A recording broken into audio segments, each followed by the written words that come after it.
Good morning, good evening, good afternoon, depending where you are. We want to welcome you to SKTV once again.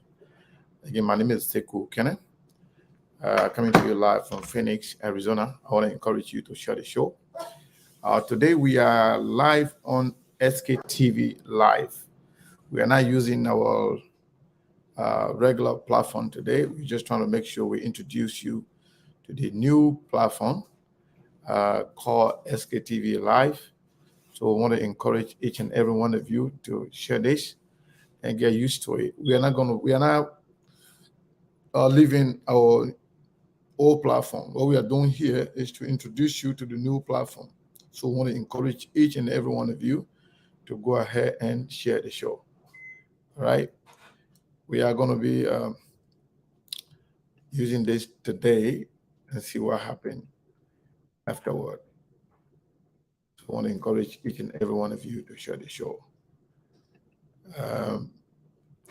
Hopefully we're trying to connect with the folks back in Liberia. Hopefully we'll get connected as soon as possible.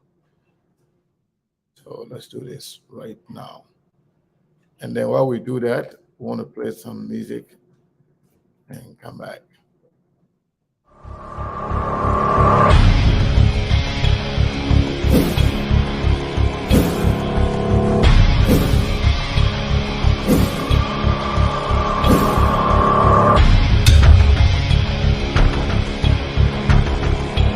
Amanda Aweto Amanda Aweto Maipuye Iliberia Iliberia Maipuye Chowia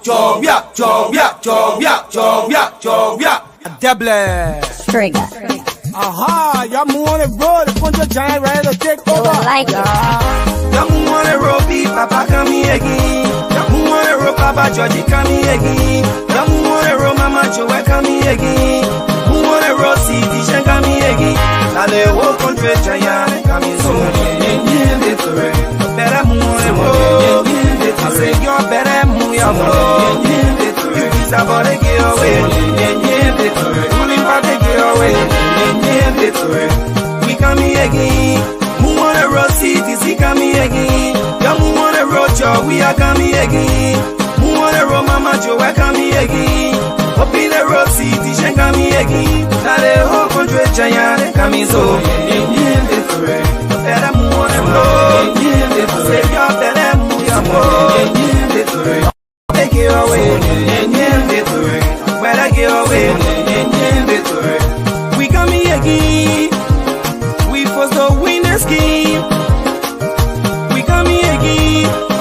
Coalition for democratic change. Now the whole country champion they coming so. You better move on the road. I say you better move your road. You big Paris and get away. Better get away. Nyen say I'm on bo, I say I come at Deble, Musical Corridor. Nyen say I'm on bo, I say I come. See Tisha shake your body, Tisha shake your body, why don't you shake your body, Tisha shake your body, Acha le oh, see your le oh, Acha le oh. Le oh say, le oh say, we'll celebrate. I wear Musical Corridor. Today is I wanna go there. We'll celebrate. We'll celebrate. It's a beautiful day. We'll celebrate. We'll celebrate. Déjà been already. We'll celebrate. It's a holiday, your moment. We'll celebrate. You be bodies in your way, yeah. We'll celebrate. Nothing you can tell us now. We'll celebrate. Nothing you get to tell us now. We'll celebrate. We are inside the bridge. Mama, you are inside the bridge. You need to be worried. Brothers International, y'all. We feeling win a race. We feeling win a race. Everybody look at this. We feeling win a race. Y'all moving on the road. We but we coming in with full. Kakabella, Jella, Wapi, we coming make y'all defeated. Big politician, we putting y'all on the ground. CDC, Fini, take it. Bully party, y'all can see it. John Money, we are. Joe, Howard Taylor, Echo Brothers, huh? We the one that caught the giant. Y'all know we the lion. We all lion straight from Zion. So save the people then from the hands of the wicked one. Dakim and Pura, so this time they gotta get away. When we are popo, that's sleeping for this supposed to popo. Enter Joe and popo, I'm picking like that's supposed to popo. They call our heavyweight, that we the champion team. Peaceful we remain, international we do be. Sing with me, say, Acha le le le le oh, si oh le le le le oh.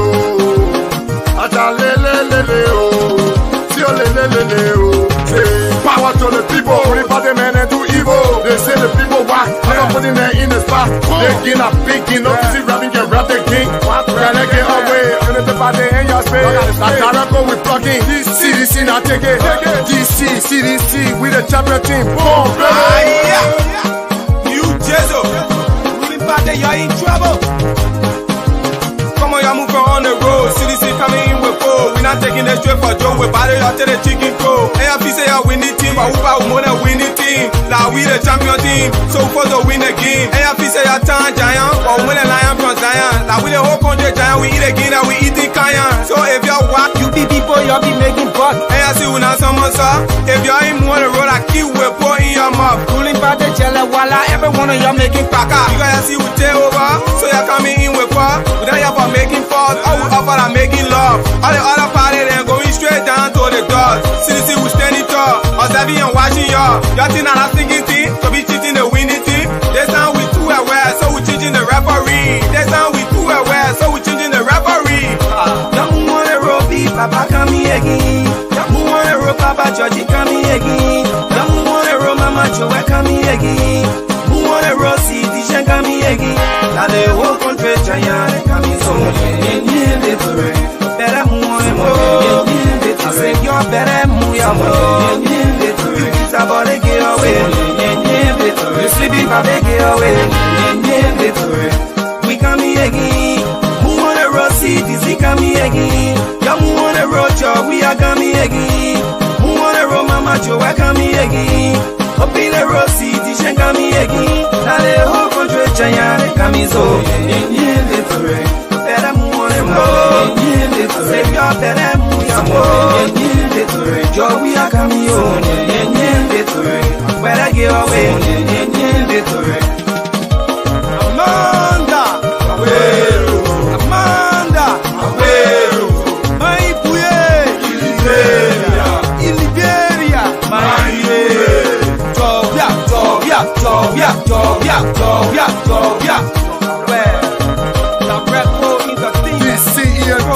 International. all day. I think you know Bill Dunn, Big York, UJ. This time around, take it, CDC. All the way.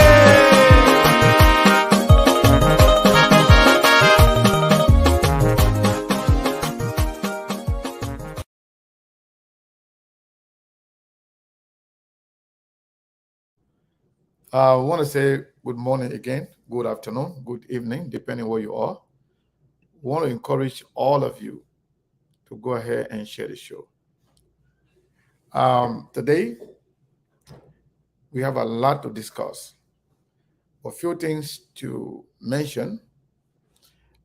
You know, every time we say open mic, or maybe what's on your mind, sometimes I like to be the first to tell you what's on my mind, because it's very important. But let me inform you that this is a new platform that we created. We're just using it today. We want to encourage you to share it, because pretty much everybody who are my friends on both Facebook accounts that I have, I've invited everybody to like this new page.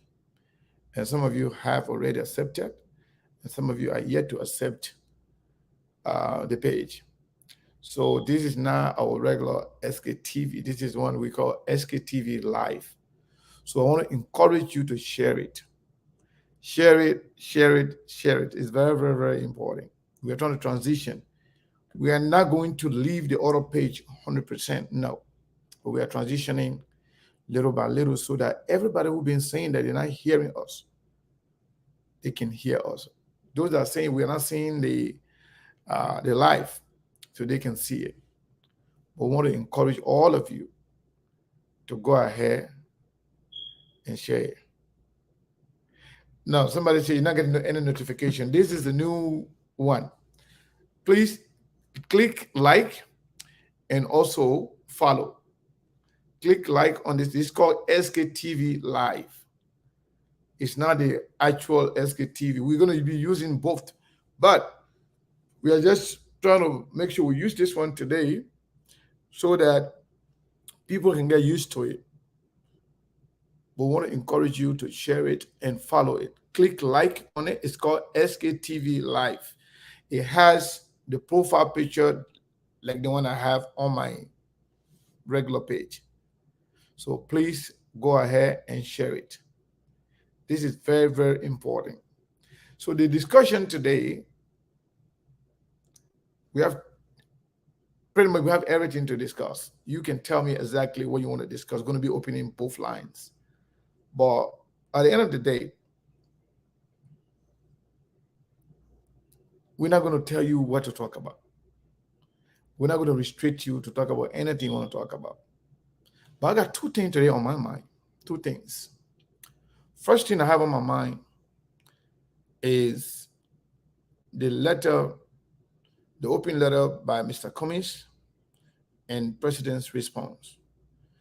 We have listened to many people talking about it. When the whole thing started,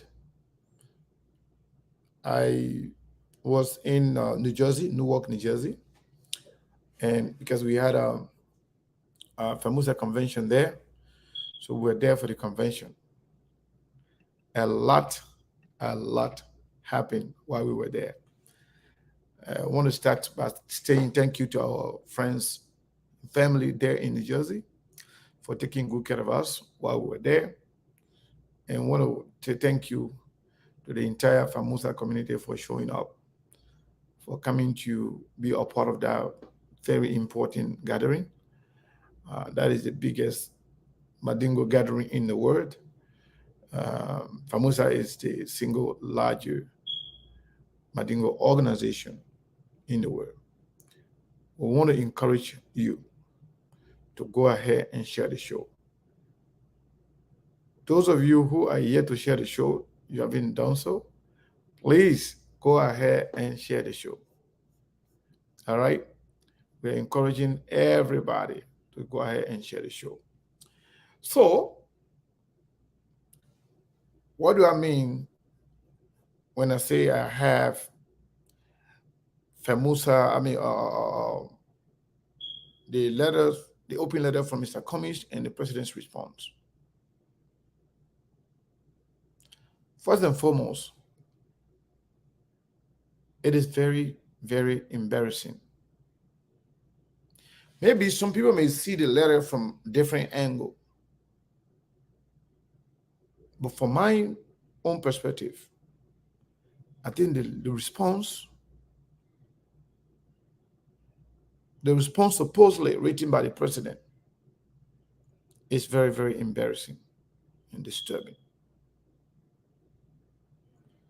The president's response is embarrassing and disturbing. Let me tell you why. Some people are very happy because the way the president responded. Some people are worried. Oh, maybe the president is ready to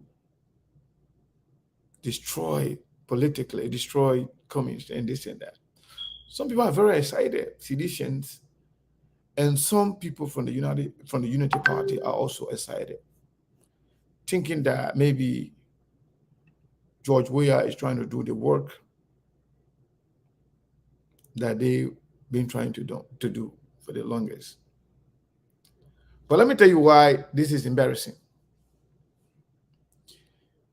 I don't know if you ever engage in high school competitions, wherein students engage each other and people are trying to showcase their ability. People trying to showcase what they know, how fluent they are in English, how they can write, how they can use vocabularies.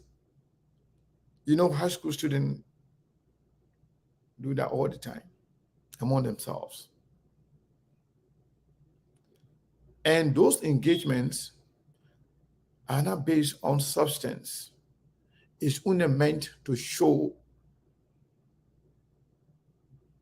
how much you can speak better, how much you are fluent in English, how much you can write better than your friend, but nothing substantive.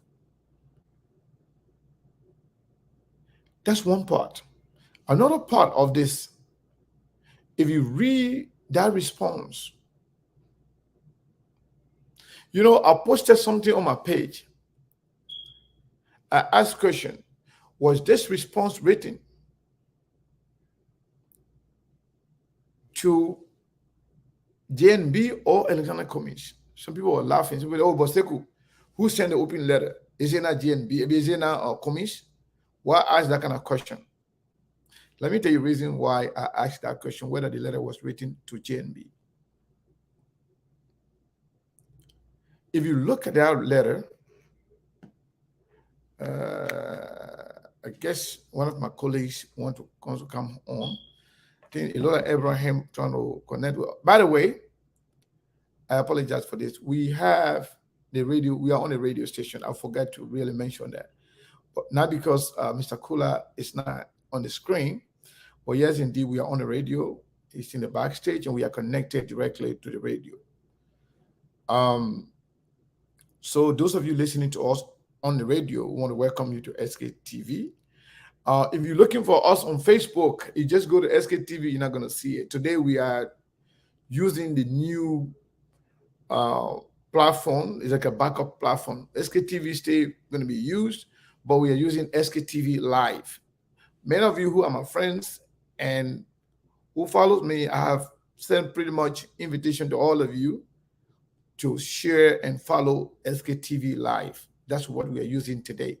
And I want to encourage all of you, when you come on, not only share it, please click like and follow. So that way, every time we come on, you will get notification. It's very, very important. Please do that for us. Share, notification, share and follow, share and follow. So those of you on the radio, I want to say thank you to all of you for following us. I want to say a big thank you to the management team of Truth FM 96.1 in Liberia. So let me go back to the conversation. If you go through that whole response from the president, some people are saying, oh, in fact, this is not the president rating. The president is not does not have the intellect. Is not educated enough to write the way that document was written. But the fact that the president affixed his name to it, I really care less about who wrote it. Abraham, okay. All right. So I'm sorry. One of my colleagues from Liberia one of our reporter, he has something to share with us. He wants us to send him the link to come on here and give us some, y'all like G's. So the man want to come on to give us some G's. Abraham Colley is one of our main men over there in Liberia. There you have it. Yeah, so the president response, you just have to take it at face value. Except that the president wrote it. But look at what is in it. So when I asked whether or not this was written by JNB, people got confused. They go, why are you saying this? Whether it was written in response to JNB. Because you know what? in many instances in that document, they will say, in your government, you did this, you did this, you did that. In your government, you did this, you did that, you did that. In your government. It means this document was clearly written. This is something that was pre-written, pre-prepared for, it looks like, Mr. Cole, are you good? All right, unmute yourself, please.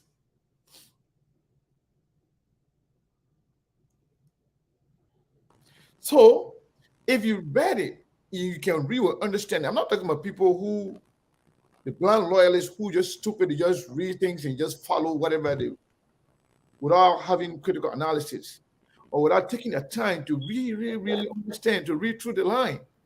They would think they were waiting for commies. No.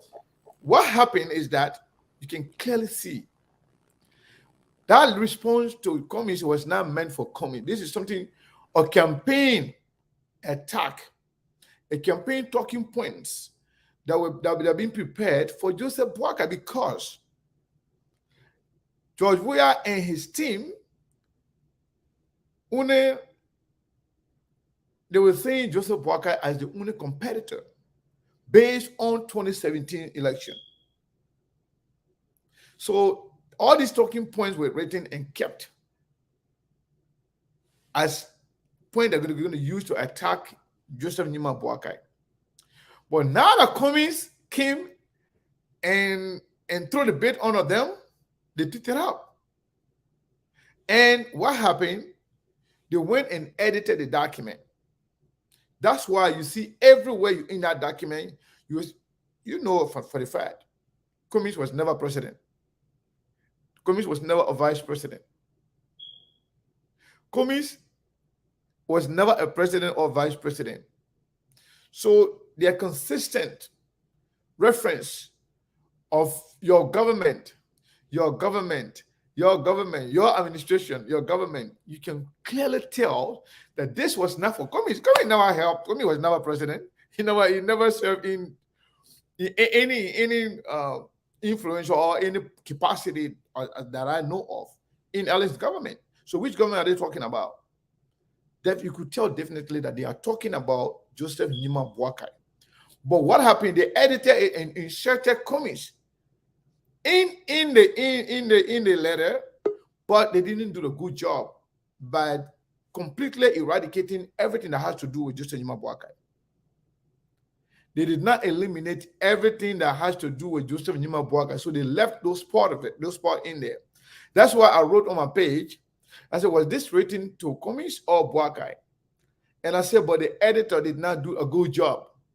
I was telling you directly that the person that edited the document, even though I can tell that this document was not clearly meant for Cummings, but they edited it to be fit Cummings in the letter, so that way they can take the attack to Cummings directly. But you could tell this was directed at Joseph Nima Boakai. You think about this. When you say in your government, you squander this, you do this, you did that. In your government, in your administration, you did that. You could tell that they are directly referring to Joseph Nima Boakai. Joseph Nima Boakai is the one that served. That's the reason why I asked that question as to who are they really responding to? That's one part. Second part, the letter was very juvenile, was very childish. We are speaking about the country, discussing substantive matter. Then you talking about, oh, Mr. This, Mr. Cummings, let me split, give me something, let me school you on this, who is interested in that? Who is interested in the garbage and gibberish and all kind of nonsense that you're writing? That's not important. If Cummings attack you on policy issue, Cummings attack you on issue that got to do with the country, the future of the children. You are there writing a bunch of crap, like you're trying to show that you can write better, or you know how to put vocabulary together. That is shameful and embarrassing. That is shameful and embarrassing. Think about this. There were a lot of lies, fabrications, lies and fabrication in that document. Let me go to the part that talk about how President Weah said, I travel from Paris to Conakry, from Milan to Abidjan, from this one to Accra, from this to this. Majority of that nonsense were lies, and you know it. Let me start with Cote d'Ivoire. Or maybe Ghana, the famous place. Since some people saw George Weah in Ghana, at Bujumbura camp, who can clearly tell us that you benefited from whatever they say that George Weah supposedly did for refugees in Ghana? Come and tell clearly. What did you benefit? And how constant this happened? Because Weah said there were a lot of lies in it. First, he said he went to Ghana to impact the life of refugees. But what means? We like to know. You can't just throw trash and people just pick it up. No. Tell us exactly. Give us some details. What did he do in Ghana for the refugee? Who benefited? That's one. He said he went to Ivory Coast. How many refugees were in Ivory Coast compared to in Abidjan compared to the ones in Danane, Ma, and other area in Ivory Coast? If were you in Danane, did you see George Weah there? What did he do for you? What was the benefit? You can't come and lie to the Liberian people because you want to prove that you know how to write. If this was written by Samuel Eto'o, it is embarrassing, it's shameful, and childish. This is not something to really brag about.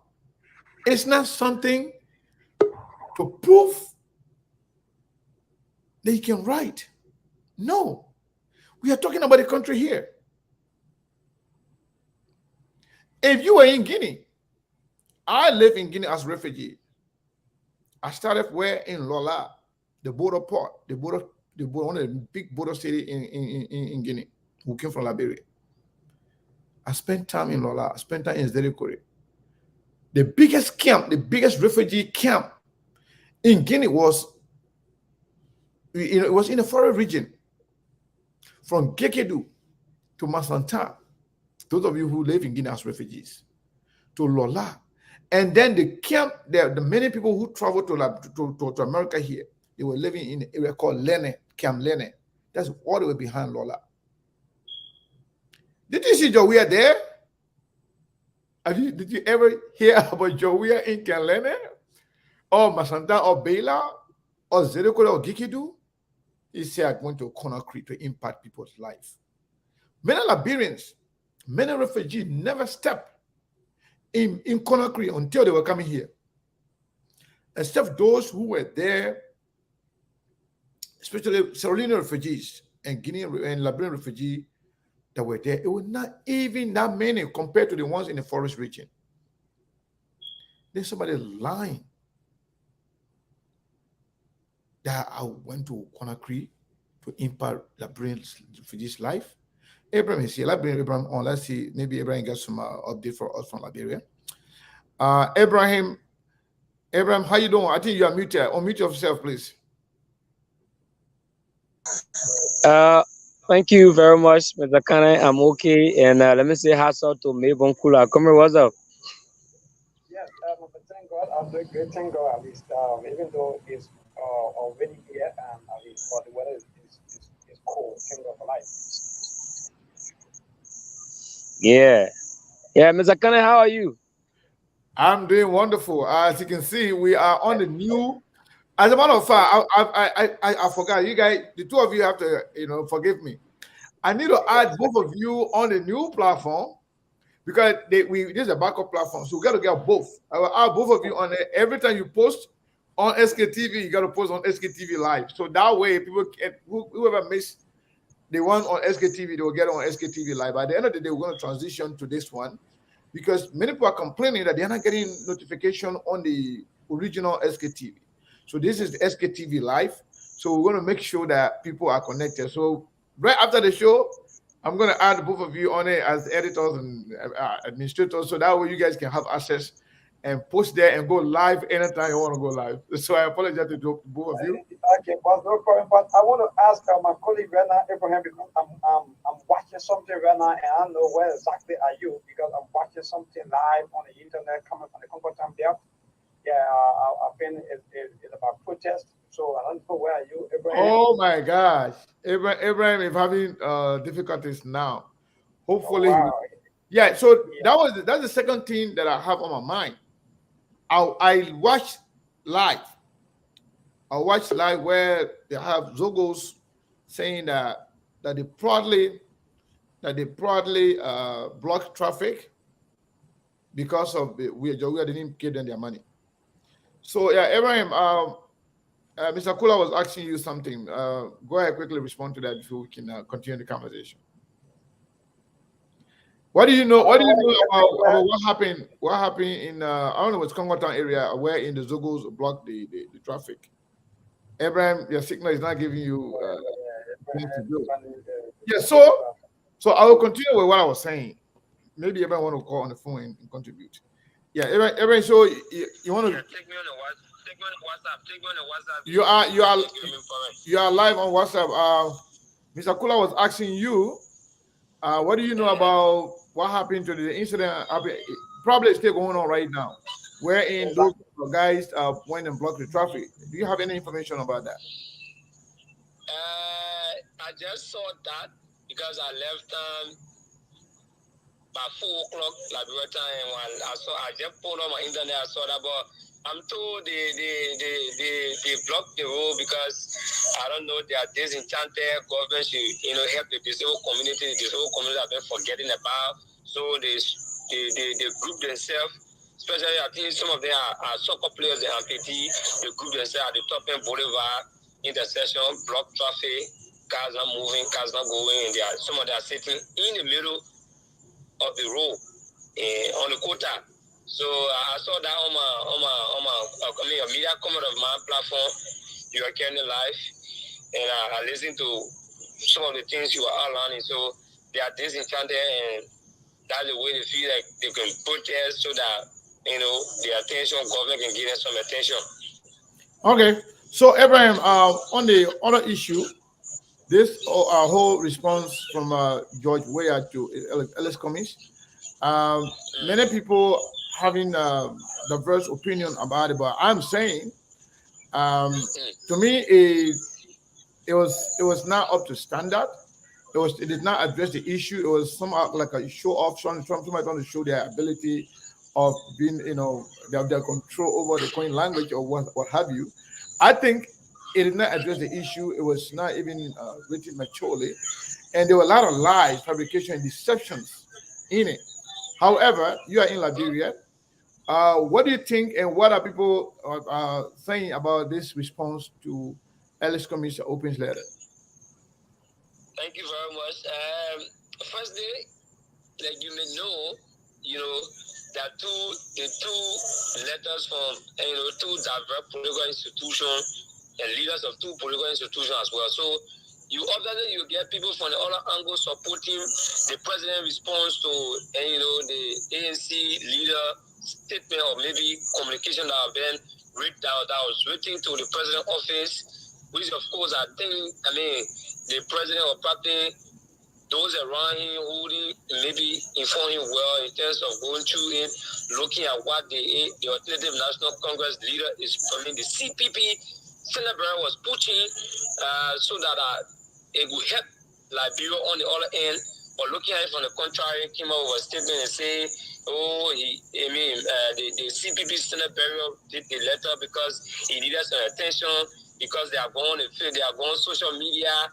They're not able to win the re-establishment. They're not able to convince the Liberians. So they're taking it out to pen and paper. Even if they take it to the pen and paper, they won't. Like today at the Ministry of Information Record Press briefing, the Deputy Minister for Press and Public Affairs, Jalawa Tompo, the Ministry of Information stressed again on the same issue that they will not pay attention to Mr. Cummings because he won the Liberian people. He won for the government to gain attention, so he gain some relevance to Liberian people again. Feel convinced because they have tried a weak way, the internet, no way. They have go physically one-on-one. It's not engaging the people, but want to see the use pen power and so forth. So our question to him was, why will you on a daily basis come on using national platform that people come on to talk and you continue to emphasize only on ANC and that of independent candidate Councilor Gongo. Anytime you come on the podium, you show jazz, and then he said he's doing his job. So I mean, I've seen lots of feedback from the both angles. People are saying the ruling establishment didn't do well by responding to the CPB Senator in such a manner. And again, the CPB, partisans or supporters of the CPB are also commending their leader for also coming up with such a statement, because in such a crisis the country is going through, it is only the alternative.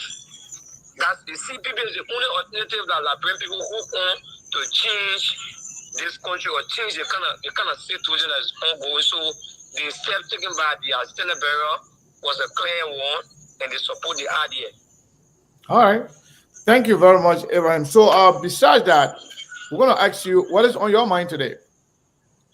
Besides the question I asked you, what's on your mind? Well, let me say this. Our new bank notes will be out in this month, and the Central Bank of Liberia went at the same Ministry of Information informed us last week, and on today it was to be held yesterday, but it was today in Bangabong County. They launched the new currency awareness in the county, because according to them, Banga is the central point that connects all other countries. So the team and are carrying the program. Today they have the program, and according to sources, probably at the end of this month or maybe the middle of this month, the first consignment of maybe the new bank notes will be out and so forth. But mind you, we got 1,000 now, 1,000 bank notes. For the printer, the 500, and we got 1,000 in the coins. You got 5 and 10. So according to CBR, those on the technical team on the printing of the currency, the new currency, said that they are going to use some strategies in getting the money that are printed during 2017, 2016, for 2016 downward. They're going to try. The kind of strategy they use to get it is that because, as you may be aware, some of our people don't save money in bank these days. They got their money stored in their valley. They got them stored in their homes. So they're going to, go to some of those bureaus, working along with them, that people go there and change their money to the current one that will be released by the CBS, because they want to get rid of the mutilated vendor or maybe the old ones and get rid of it from the market so that people can use it on the market. So as we speak, these are some of the major developments. Thank you very much. Thank you very much. Everybody, you can stick around if you still want to contribute. You can stick around. Let me talk to Mr. Kula here for a minute. So, what is on your mind today, sir? Hold on one second. Thank you. Anyway, thank you. Everybody, you want to leave? You can come by anytime. You can call me by anytime you want. If you have something to add, okay? Okay. All right. So we can't bring your data for nothing. Yeah, Mr. Kula. So, what's on your mind, sir? Yes, thank you. There are so many things, even though the political terrain a few times or without the just song coming from if I come, last song about this for the campaign, there are a lot of things happening. And let you. Do you want me to find the song and play it? Yeah, I think I'm supposed to do it. Okay, all right. Yeah. Go ahead. Mm-hmm. And the National Election Commission gave him the timetable for next year election.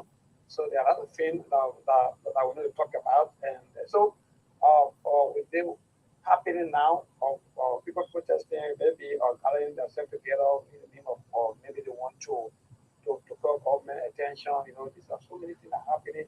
But what is really on my mind has to do with the issue of the election commission, coming out with a timetable. I think it's clear that I think the time is there. So it's about time that our people, the politicians, because we now want to go in deep before you come up with the saying and other things. So same election commission come up with a timetable of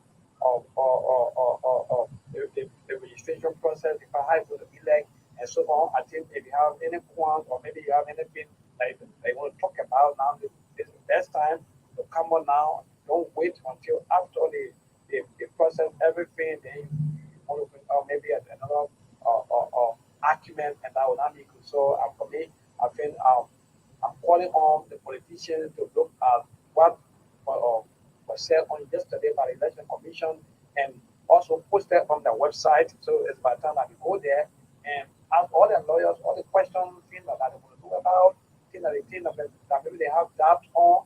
Let them go now and finalize everything, because actually peace is all we want in this country. We don't want after registration and so on, people coming back and forth with arguments, going to vote from vote to vote, then that means they're not getting up.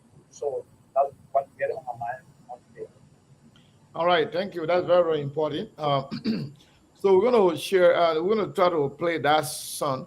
And the part that they had the bamboo and the Yeah, that was so interesting. that one is the funniest one. Let me see if I can bring that one on so we can watch it. Let's see here. All right, let's do this here.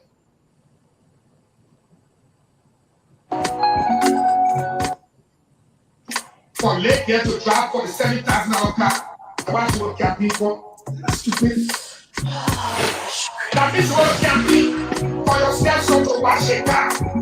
With Boa Shakin, 350 you better. That is what can be. That is what can be. Or you feel like to be lost up and show you the beauty chicken and driving at $8,000 car. That is what can be. That is what can be. For China to be controller general. Why that this is because that is what can be. That is what can be. You know what I like? The dancing part of the dance, the way the thing can dance, They contribute justice. Labra is the funniest country, man. This is so crazy. Enjoy your phone. We'll play A, and then after that, we'll go back to the discussion because my colleague talked about it. From late here to drive for the $70,000 car. About to work at me for that is what can be for yourself so to wash a car. With Boa Shakin, 350 you better. That is what can be. That is what can be. Or you feel like to be lost up and show you the beauty chicken and driving at $8,000 car. That is what can be. That is what can be. For China to be controller general. Why that this is because that is what can be. That is what can be. For Bessie Yegan to be held a place. Why I want the people not to NASCAR. That is what can be. That is what can be. For Ella Castro to be the head of NAFA. My husband is a consultant to Marita. That is what can be. Oh, that is what can be. So family, there's the how I'm going to detail. That is what can be.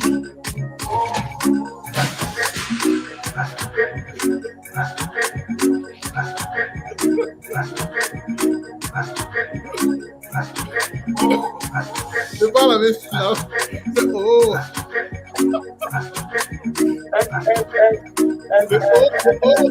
part of it. Yeah. And second way, you not care for this song will be used as a campaign song for almost Of course. I mean, yeah. All the politicians do, because this song is not only for one party or other, because it will be there. Because even our legislature, right? And as funny as it may sound, right? The guy talking some important stuff, Exactly. especially where he talk about how somebody serving one position and their spouse serving at another position. We have a lot of other people who are unemployed. And he talk about how we all saw that, but why even makes it more funny? This guy who is talking now, he was there defending all these things. So that's why he has nowhere to go. He's been disowned by the CDC, and opposition don't trust him. No. He's not even that relevant to the opposition. So he's just going to be like a loose cannon, a loose child who's going all over the place, say whatever he wants to say out of frustration. But to be honest with you, I like the song. No, I think the song. I like it. This, So folks listening to us, I want to say thank you to all of you. I want to come back and to whatever I was saying here regarding this document. Don't forget, at 7 o'clock we'll be taking leave show for news. Yeah. Okay. Yeah. No. Yeah. No problem. I think it's about that time now. I think we can do that. Yes. Only 1 minute. So just give me a signal and then we can go to the news. Okay. So first, you can stick around. We'll listen to the news bulletin for about 15 minutes, and then we'll come back here. Don't go away, but please use that time to share the show. Share the show, please. SKTV Live. That's the name of the new platform. The other one is just SKTV. We are not going to abandon that. We're not going to let go, but we are transitioning little by little. We just decided to do a show on this particular one today, and then we'll be using the other one later on. We'll be using the other one every time. 96.1, the heart and soul of Liberia.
Good evening. RCR News Bulletin is read by Edward Kennedy.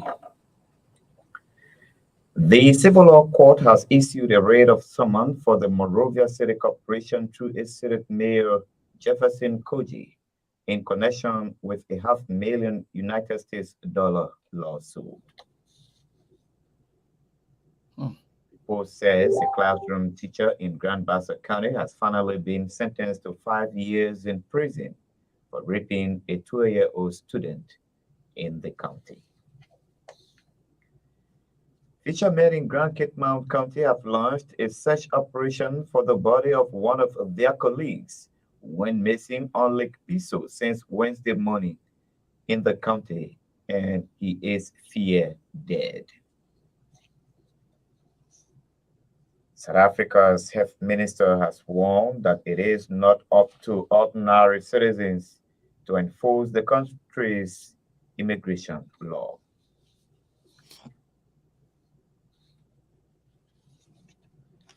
The Civil Law Court has issued a writ of summons for the Monrovia City Corporation to its subsidiary mayor Jefferson Koji in connection with a $500,000 United States lawsuit. Judge Nancy Sammy's August 29 raid against Mayor Koji's institution was triggered by the movement of progressive change, political leader Samuel Freeman's action of damage for wrong against Mayor Koji's institution. In his complaint, Freeman reportedly accused Mayor Koji's institution of shutting down his business entity, the Consolidated Group Incorporated without any court order.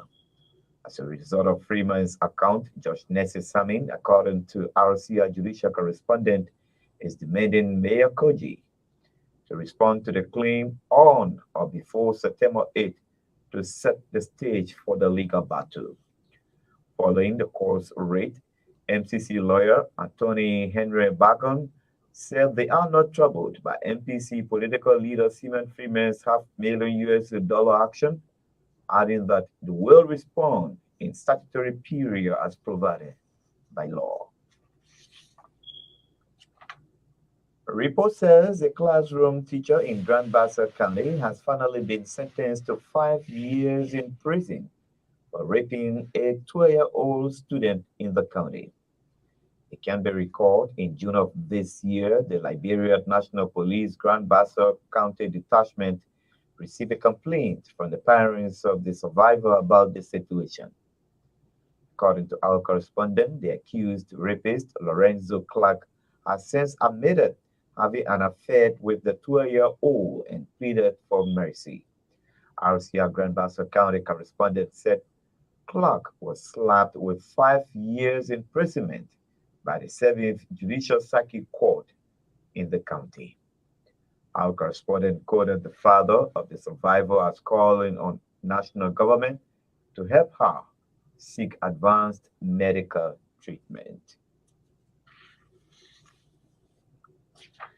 Fishermen in Grand Cape Mount County have launched a search operation for the body of one of their colleagues who went missing on Lake Piso since Wednesday morning in the county, and he is feared dead.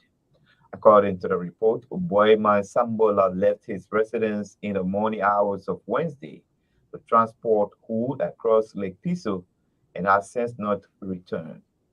Our correspondent quoted sources are saying the canoe belonging to Sambola was seen floating on top of Lake Piso, something that sparked concern among residents of the area. RCR Grand Cape Mount County correspondent revealed that the situation is not the first of its kind.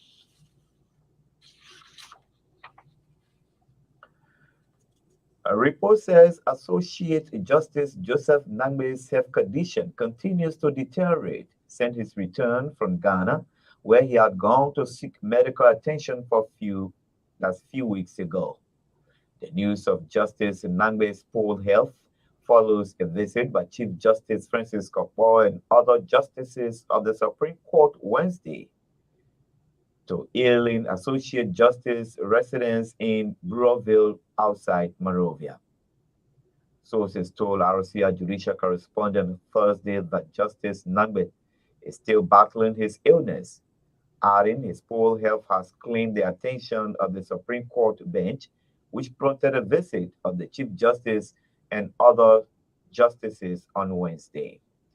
Since Justice Nangbe returned from Ghana on August 12th, he is yet to return to work at the Temple of Justice and may not appear for the pending opening of the October term of court after missing out on 2 terms due to his illness. Our judicial correspondent further disclosed that his return from Ghana was orchestrated by news of him being the favorite replacement of Chief Justice Francis Kopor before Associate Justice Sia Yeni Yo's name surfaced. This news broadcast comes to you from Truth 96.1 FM, the radio service of the Renaissance Communications Incorporated.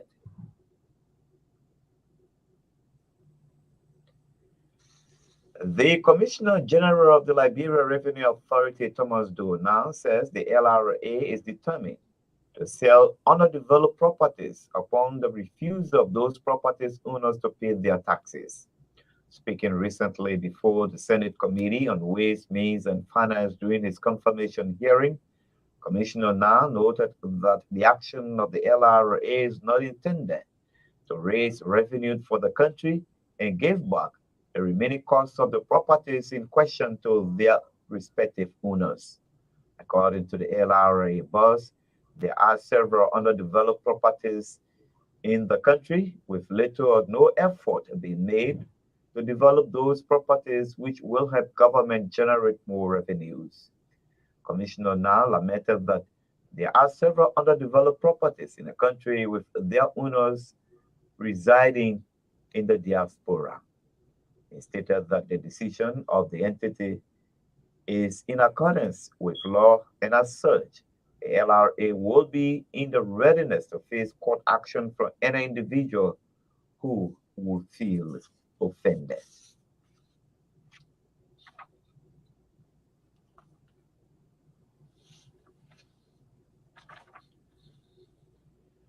Some executives of the National Patriotic Party, the NPP, have welcomed several court ruling mandating Chairman James Bani leadership of the party to take the institution to its seventh biannual convention within 45 days. According to a release, the National Vice Chairman for Inter-Party Affairs, National Vice Chair for Social Services, and other NEC members of the party have all welcomed the court's decision. The release quoted the executives as saying the party believes that it will help bring finality to the leadership crisis that has long engulfed the party since 2018, something they said has stalled the smooth operation of the party. The officials have also extended profound gratitude to Chairman James Bani for scheduling a NEC meeting slated for Sunday, September 4 at 3 p.m.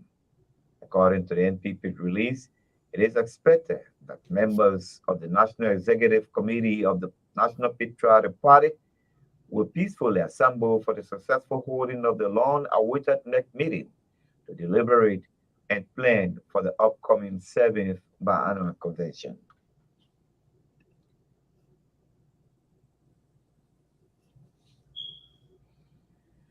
Ahead of the 2023 presidential and legislative elections, the National Elections Commission has announced the schedule for the biometric voter registration exercise for the 2023 elections. The Commission said the biometric registration will run from December 15 this year to March 17 next year. Making a disclosure Wednesday in Monrovia, NEC Chairperson David Brown Asana said the registration will be done through the use of portable tablets with scanners, as well as a data entry process which will be performed by use of customized software to capture each applicant's particulars, including facial image. Madam Brown furthered that fingerprint scanners will be used to capture the thumbprints of each applicant, adding an initial deduplication will be performed at each registration center, and voter registration cards with special features will be printed and issued to voters on the spot at the registration center. The NEC boss at the same time revealed that the biometric voter registration will be done in 3 phases on a regional basis, and the registration teams will be stationed at each registration center, naming Monserrado, Bomi, Bapulu, and Grand Cape Mount counties as counties under Region 1, and will commence on December 15, 2022 and ends January 6, 2023. Region 2 will cover Bong, Grand Bassa, Lofa, and Mangibi counties from January 21, 2023 to February 10, 2023, while Region 3 covering Grand Jita, Grand Crude, Maryland, Niba, River G, Riverside, and Sano counties will start from February 25 next year and ends on March 17. According to Madam Brown Asana, the National Elections Commission has received $6 million United States dollars from the Ministry of Finance of the $20 million in the approved national budget for fiscal year 2022 as partial funding to enable the NEC conduct the voter registration and other preliminary electoral activities. Away from Liberia now, South Africa's health minister has warned that it is not up to ordinary citizens to enforce the country's immigration law. Joe Fowler was visiting a hospital in Pretoria where protesters from the controversial group Operation Dudula have been trying to stop foreign nationals from getting treatment. Operation Dudula has been accused of xenophobia, but its members said foreign nationals are putting a strain on the country's health system. Fila told journalists that a growing number of people from neighboring countries and as far as away as India were coming to South Africa for treatment. And he said if that continued, South Africa would reach a stage where they could not cope. But he stressed that the Constitution was clear about the right of anyone who lives in the country to access health care. Protesters have continued to demand, in defiance of a court order, that people prove their nationality before entering the hospital. It's alleged people with darker skin tones have been targeted and forced to prove they can speak a local language. Earlier on Thursday, violence broke out between Operation Dudula members and counter protesters outside the hospital. Police fired rubber bullets to disperse the two groups. The government does not recall the number of foreign nationals using health facilities, but there is increasing concern in South Africa about the impact of undocumented immigrants on the country's health system. And lawyers representing the Electoral Commission and President-elect William Ruto challenged the petition by presidential candidate Raila Odinga and six others seeking to overturn the result of the 9 August election. The legal teams urged the court to dismiss pleas made by Mr. Odinga and others, saying they lack merit because they had not tabled evidence to support their claims. They challenged the petitioners to provide proof of demonstrate rather that the results transmission system was compromised. The court was told that the allegation made about the dispute between the commissioners and the chairperson were merely sensational and do not warrant a nullification of the election outcome. They accused petitioners of engineering a constitutional crisis to achieve their political objectives. Lawyers will respond to questions and clarifications sought by the 7-judge bench on Friday. The judges will then write the judgment over the weekend and deliver the ruling on Monday. RCR latest news bulletin for now. I'm Edward Kennedy.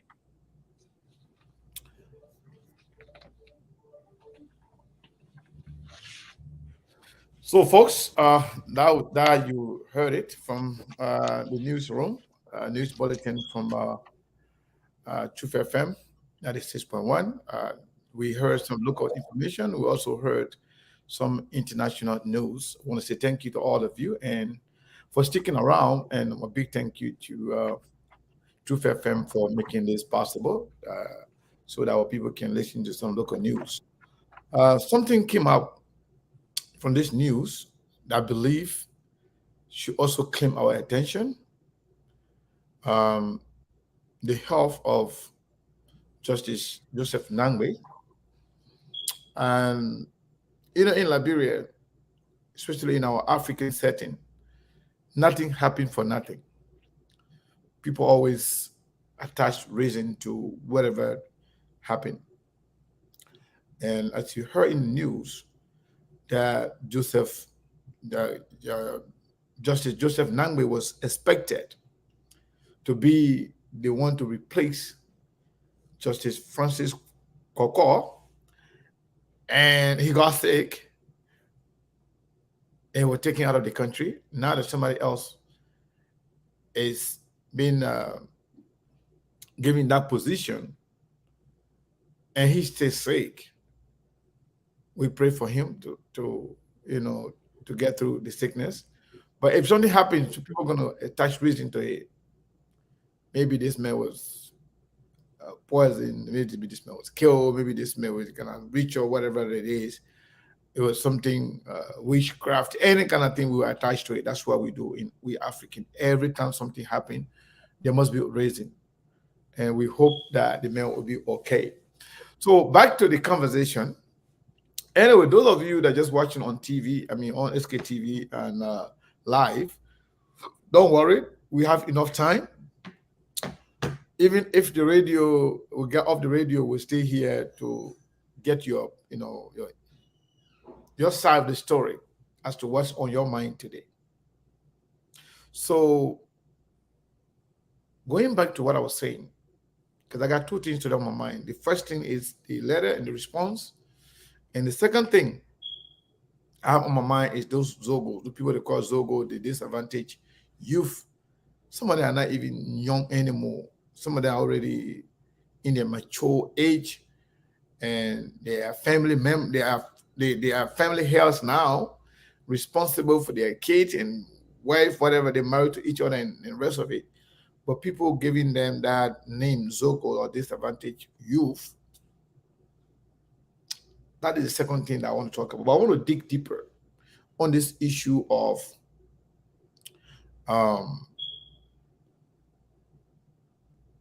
letter and response. I was talking about how childish these letters, sign. If somebody who is running for president attack you or call your attention in a public domain, that person is trying to test your ability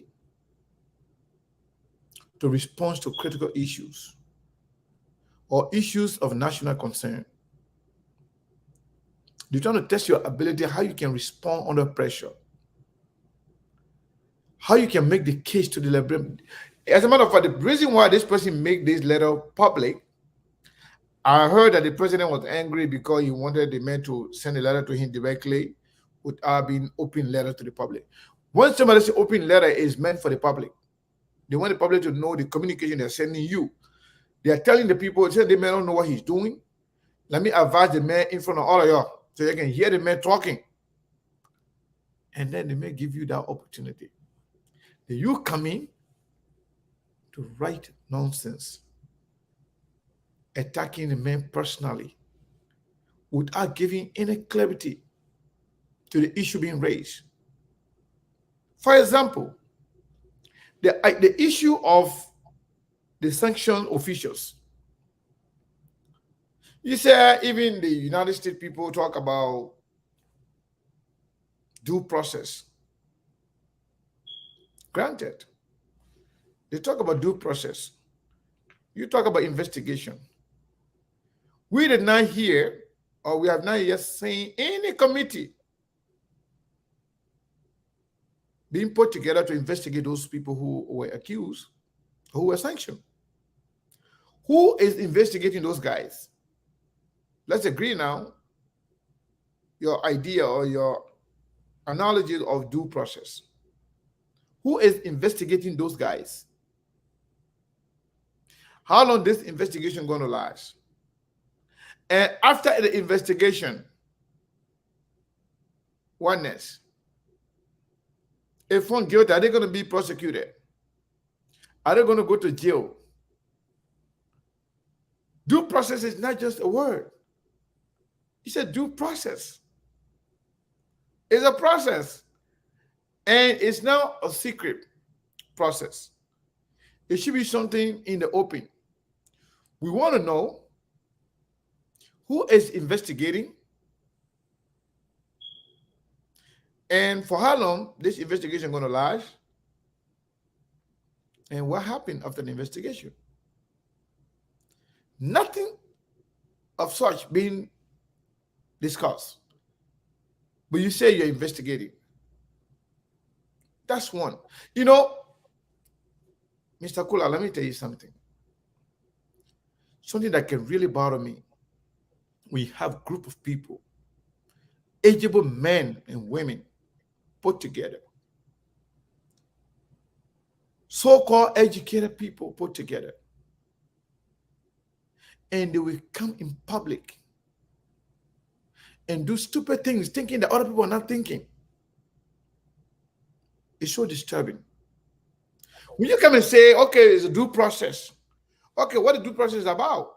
You say people need to be investigated.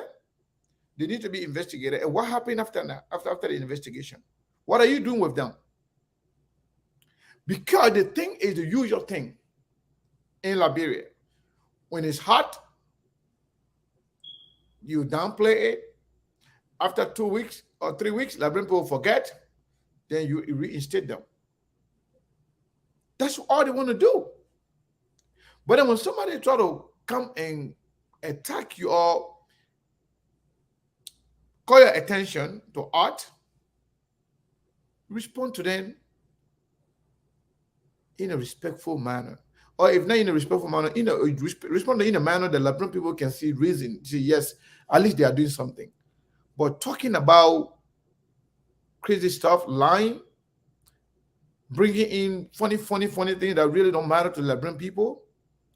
And another lie that I wanted to talk about, the president said in that letter that he abandoned, he left his career, abandoned his career for the Liberian people, which is the blatant lie. That's a lie. How will you look at Liberian people in their faces and lie to them in that manner? Everybody know Joshua did not leave his career for anything. That's a lie. Okay, granted. President Weah said he left his job, his career, football career, to come and attend to Liberian people. Whoever were refugees in Danane, in Ma, in Zoe, in Florida, everywhere, all those areas in Ivory Coast, tell me, what did you benefit from George Weah if he's telling the truth? If you're in Guinea, if you live in Lola, most of those friends, like some of these people, I can even call them my sister, my this and that. I got to know some of them in the Lola refugee school. We live in Guinea as refugees. I did not hear George Weah around those days for anything. As a matter of fact, I have friends in Gegedu, in Kisidu, in Masanta, in other part of Guinea. And after some time, after a few years in Lola, I transitioned, I went to Conakry. In our refugee life, I drove taxi in Conakry. And I drove Magbana, you know what you call Magbana? You know the small bus that go to Johnson Street? They want to call Magbana. I drove Magbana in Conakry just to survive. Yes, I did. So just to tell you, we were not just living there. We knew exactly what was going on. I did not see George Weah in Guinea. We as refugees never benefited anything from George Weah. So when you put in those lies up there, it's like embarrassing the president more. You can't fabricate stories. People that live in Lene, in Camp Lene, let one of them come and say they benefited from President Weah or George Weah when he was. I mean, all these lies and fabrication just to prove a point, that is embarrassing. That's not the kind of country that I want to see. Discuss the issue based on facts. Don't make up stories. Don't lie about things that it's crazy. You can't do that. So in short, this response to Commies, they are saying we are giving you attention that you wanted, this and that. No, you are not giving attention. You know that he's making headway. You know he's making progress. He has gotten your attention because what he's doing. If you can, as you can see, many of the attacks nowadays from last year, end of last year to January, up to the point where they asked Benina Ure to go and sue Cummings and do it. Cummings had their attention long time ago, right after that 2020 election, when Cummings headed the CPP and they won many seats. Cummings got their attention from that time that this guy means business. And not only that, they have seen his support in the diaspora, similar to what happened to Darius DeLong. They said DeLong was just, going to be elected on Facebook. Some of them swear if DeLong wins, they will resign. Some of them said DeLong will never be senator. They swear, similar to what they've been saying now to Cummings. But guess what happened? DeLong did not only win one time, but he won 2 times, defeating everything CDC has within their arsenal, defeated them. But now that Cummings is making headway, now Cummings has gotten their attention. And moreover, what is even funny, I can see some of my good friends from the Unity Party, in as much as they have expressed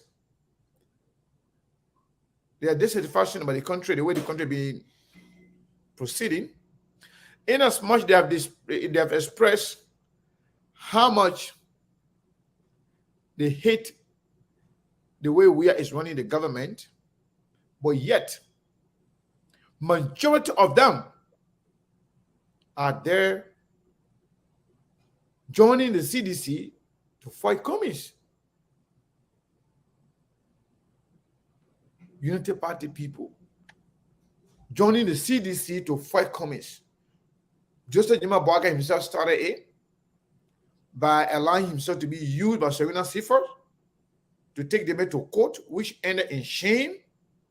But now Unity Party were the one that were even celebrating.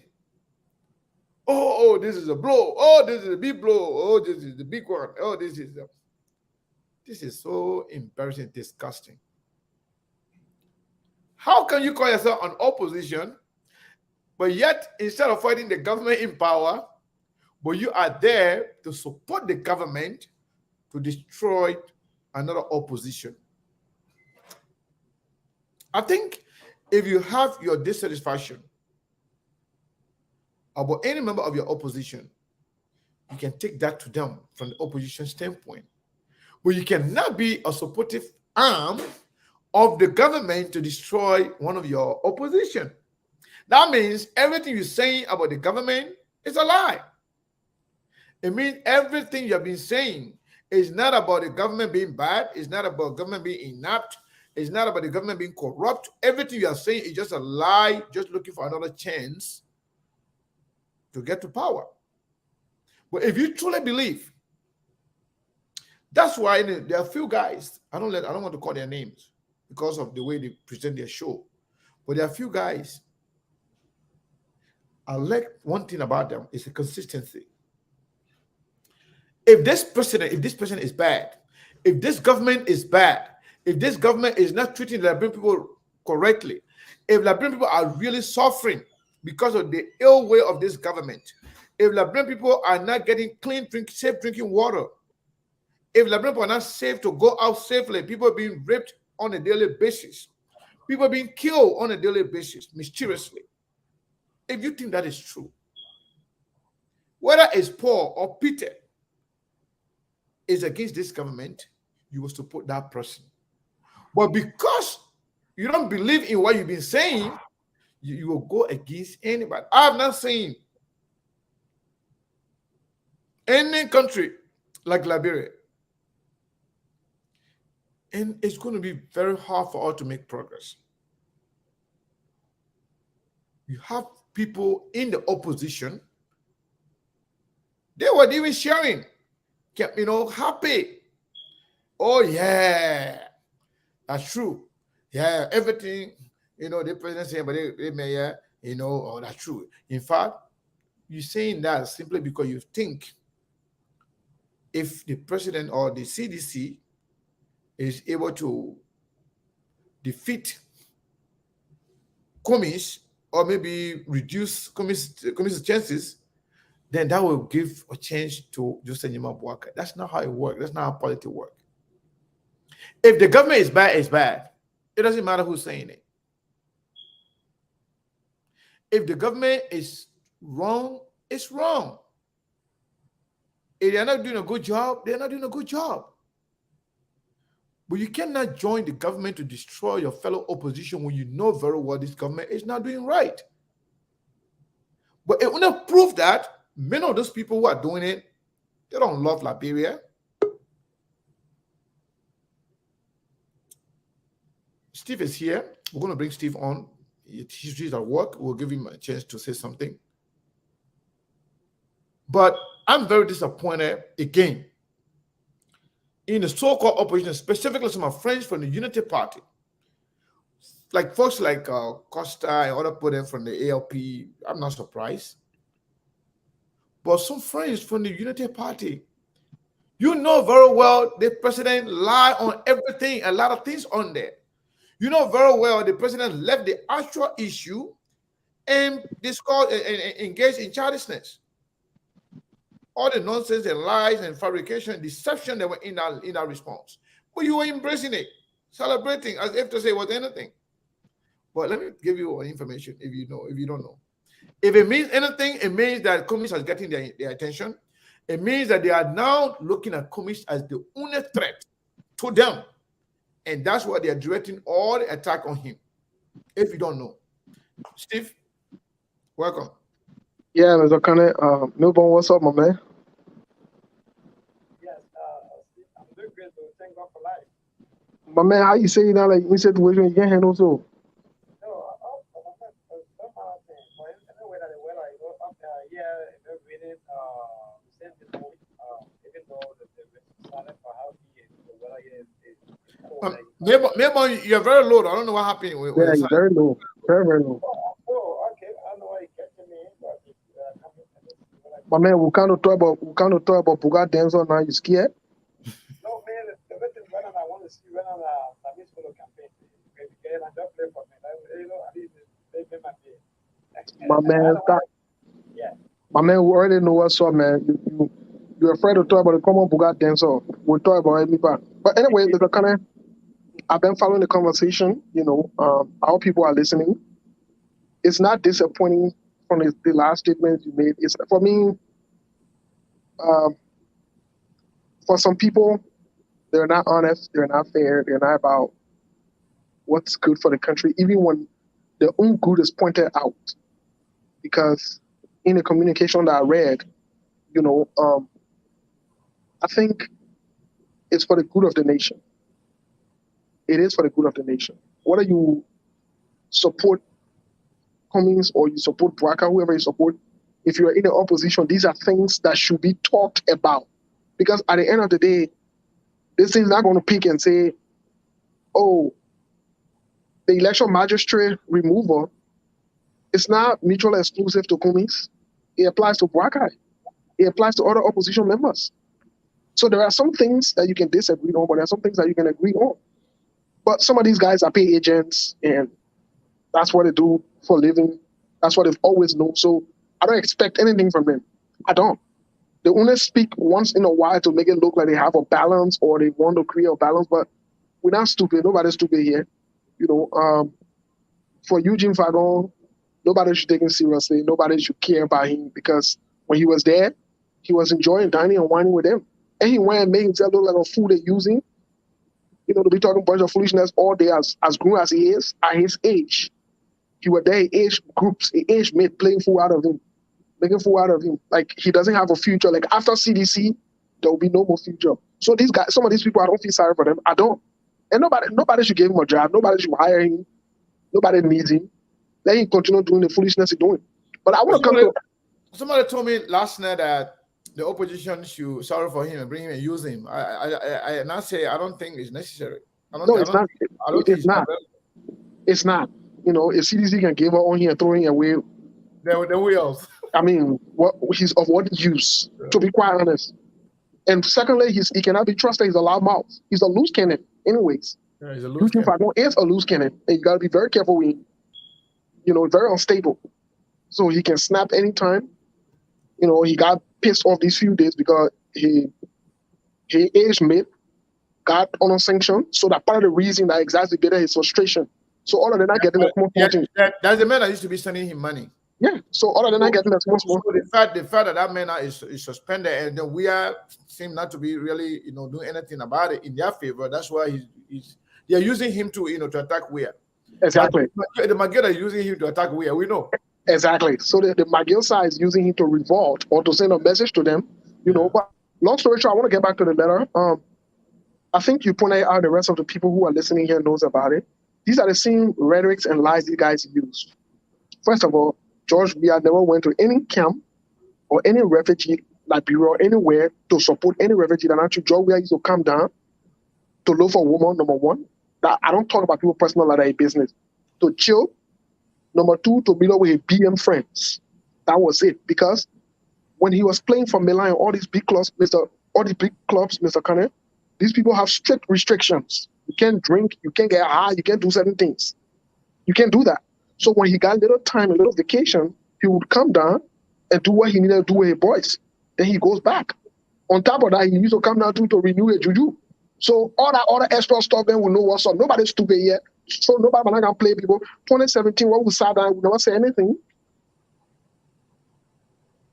Hey, Cor. Yes.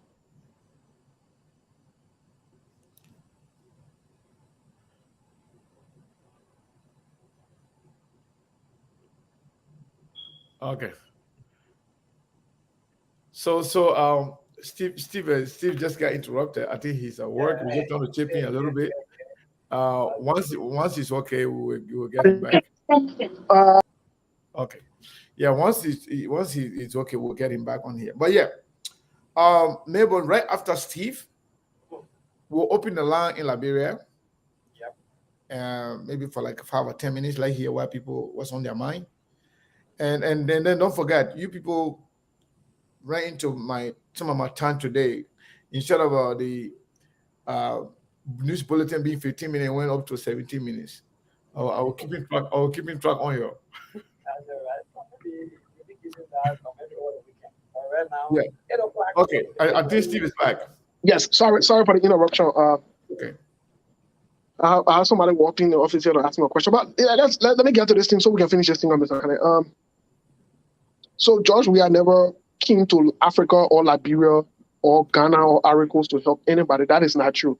I challenge anybody, whether you man or you woman, regardless of your age, provide any evidence. I've been researching and searching this thing because if George we had done that at that time as a kind of, do you know what it would have meant? It would have boosted his morale. You know what it means for sitting war beds to go to the refugee camps, distribute food or provide any kind of humanitarian services. That would have been recorded somewhere, somehow in some kind of archive. If we can go back into history and see George Weah, there is a history of George Weah parading naked because he was advertising a perfume or a brand in Italy.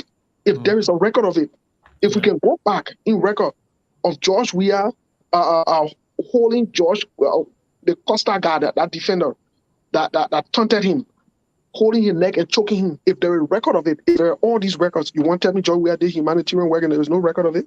And we're supposed to say that this 2022, you think that 2017, when we sat down on the touchline, we're liable to pass around and lie to the Liberian people and brought on this Como Buka dancer to come and lie to people? You think that it will come and do? No, we're not going to do that again. We're not going to do that. We're all going to put our voices together, say the truth to the Liberian people, let the Liberian people decide on who they want to be the next president. That's what we should be doing, as opposed to passing around and lying, creating false narratives. George Weah he did humanitarian work. Where? Who? How? To whom? If you say George Weah did humanitarian work because he was on a camp hustling and they used to bring 1 or 2 things for him and he position there, we can understand that level. I don't have a problem with that. I business, I choice. But I can't say he was doing humanitarian work in a camp. Who did he feed in Ghana? So that's something. But another thing also I wanted to point out to is the issue raised in that letter. The concern to me is, I've always said it, and I continue to say it, the letter was not geared towards Alexander Cummings. That letter, if you read it critically, and you get to understand, that letter was for Joseph Yuma Boakai. Yep. The fact that it's stated that in honor your government or in your regime, look, let's be honest, let's be analytical. Let's break the letter down. Let's break the letter down. Who was second in power?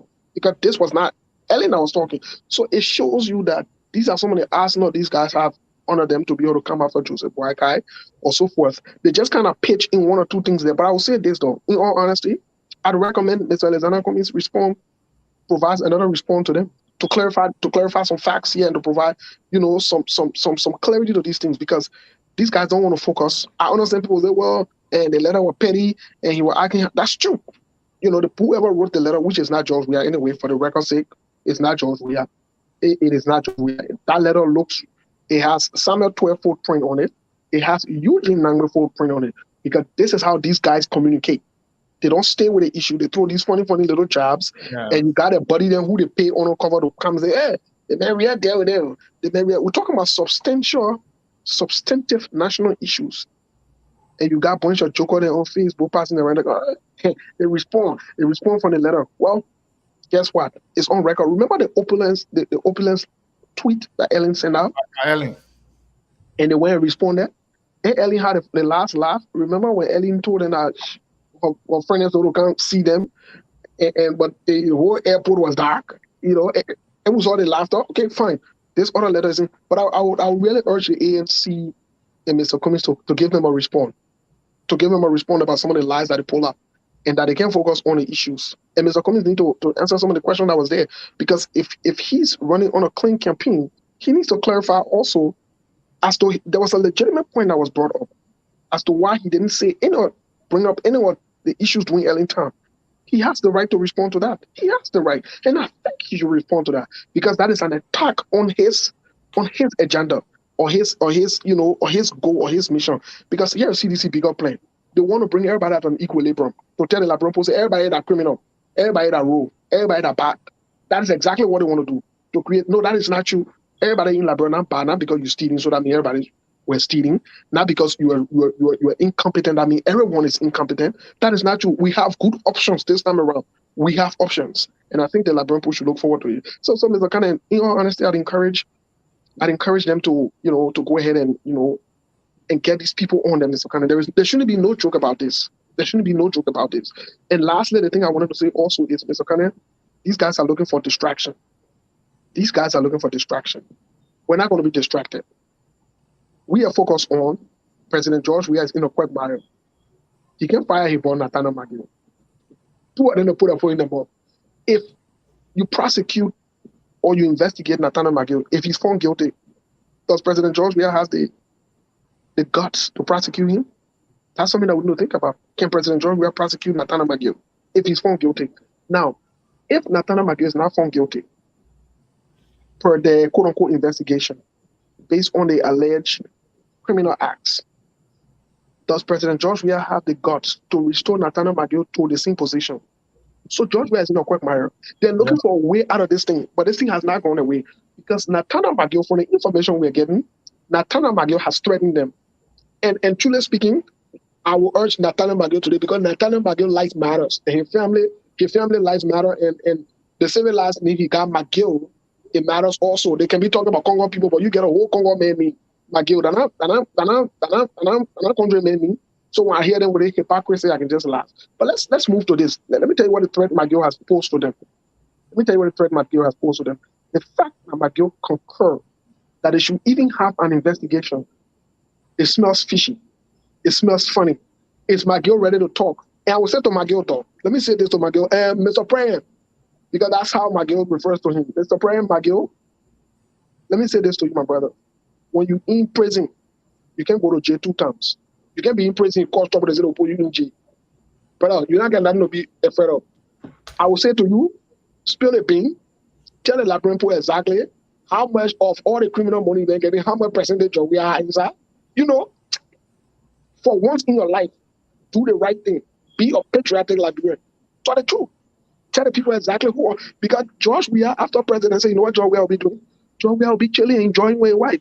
Nathaniel McGill, you are screwed for life. You want to tell me that you will sit down there and take the shot for George Weah. And that promise they gave you that. Nathaniel McGill watching you. Now, what saying? I'm telling you, my honest advice to him. You know, as of Natana McGill is connected. And I know some other people need to listening. No, Natana McGill is connected to Lofa. So we need to speak. We need to speak. You know, for our brother there to position there too. So, Mr. Cannon, here is the truth. Here is the truth of the matter. I want to beg Natana McGill.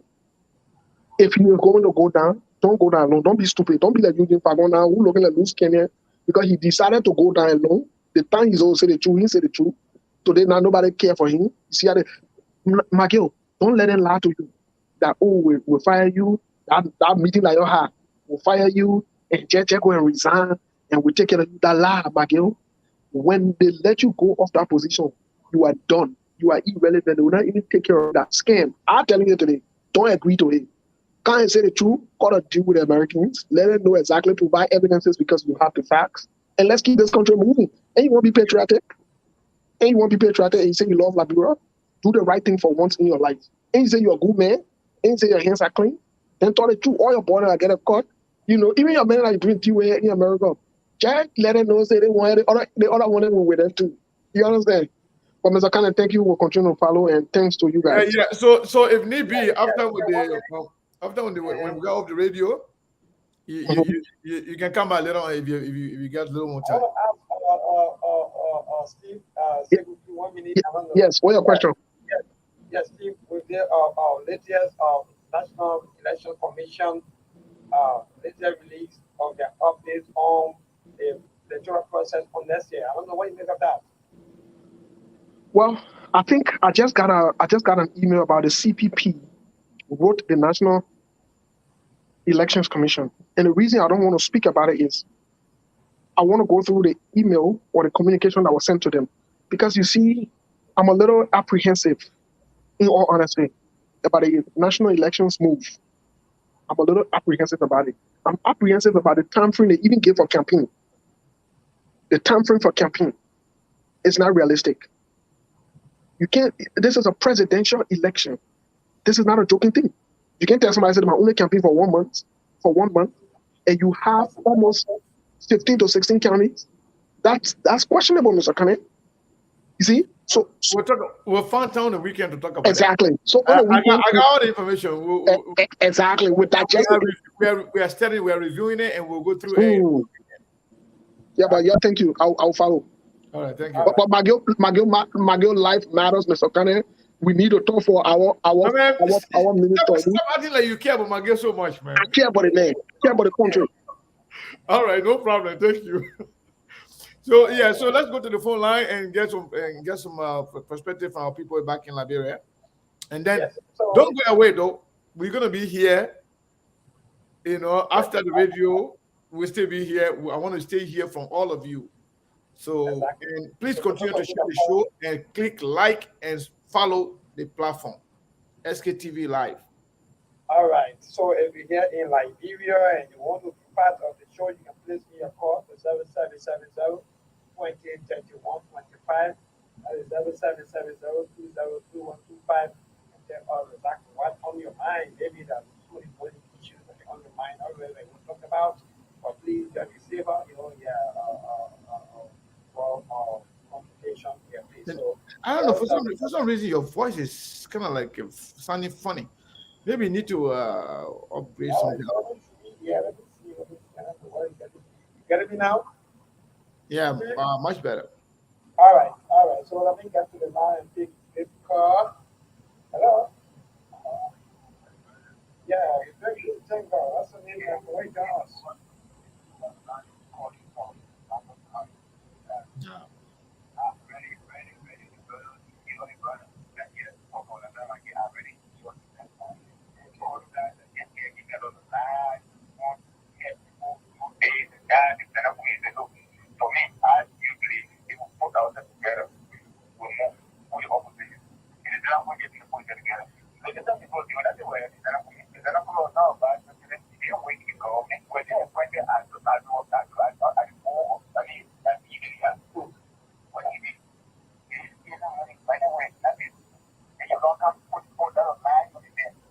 All right, thank you.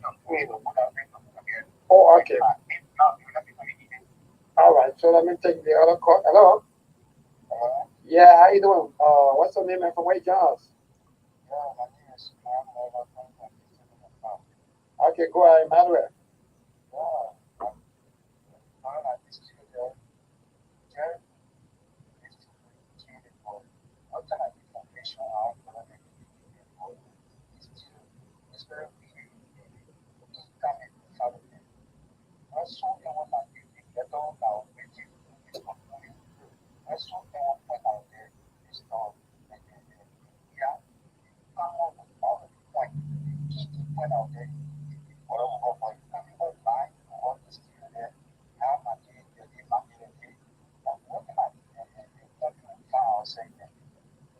I don't know what you're talking about or my kid. Why don't we keep the calls coming to 7770 Again, 0770 and you'll be live on Super FM and get your point on the show here on tonight, the SKTV. What's on your mind? It's all about what's on your mind. Forget about what the rest is. Yeah, hello. Yeah, the sound quality is very, very, very poor today on Wow. radio. Yeah.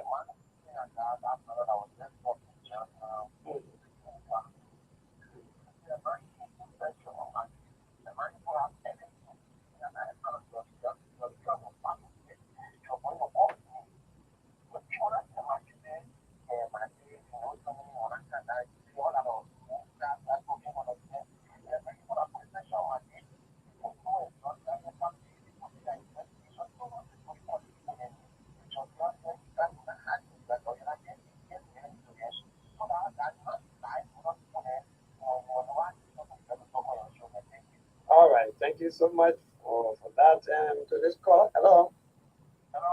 Yeah, how you doing? What's your name and from where you join us?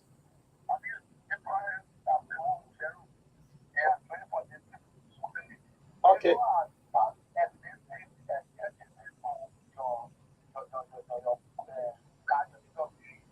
Yeah.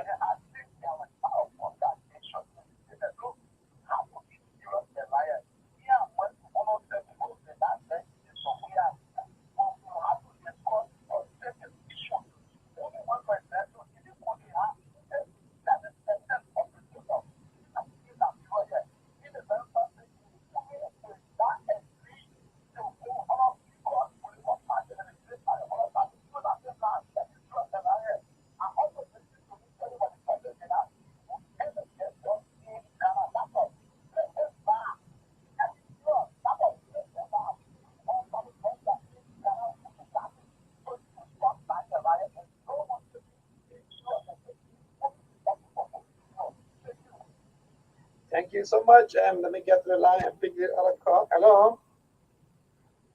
Hello. Wow, I don't know what happened. Yeah, Hello. so we just take the last one, then Yeah, we. what's your name and where you joining us from? Okay, go ahead.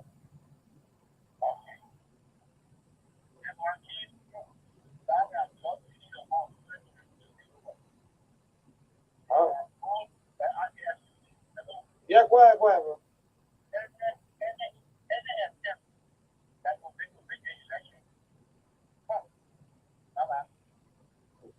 Hmm.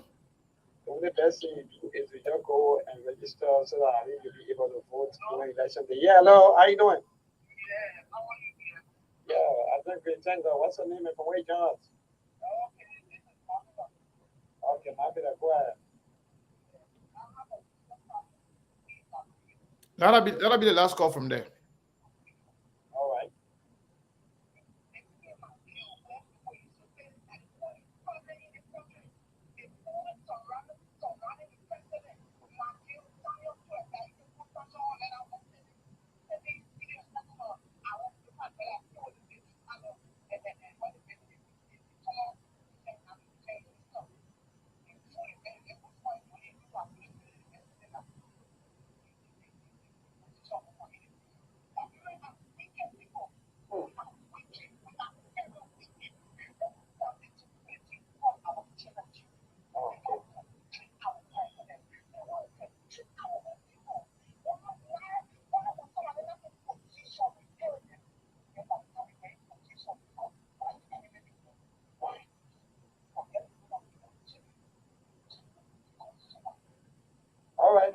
you so much. No time. Yeah, no time. All right. All right, no time. So, All right. yeah, All right. Thank you. Thank you very much. For some reason, the new update that they did today on the radio is somehow is impacting the volume. Even your volume is not normal at normal point, and then the people calling in, we were kind of struggling to hear them. I believe they can hear us, but we were kind of struggling to hear them.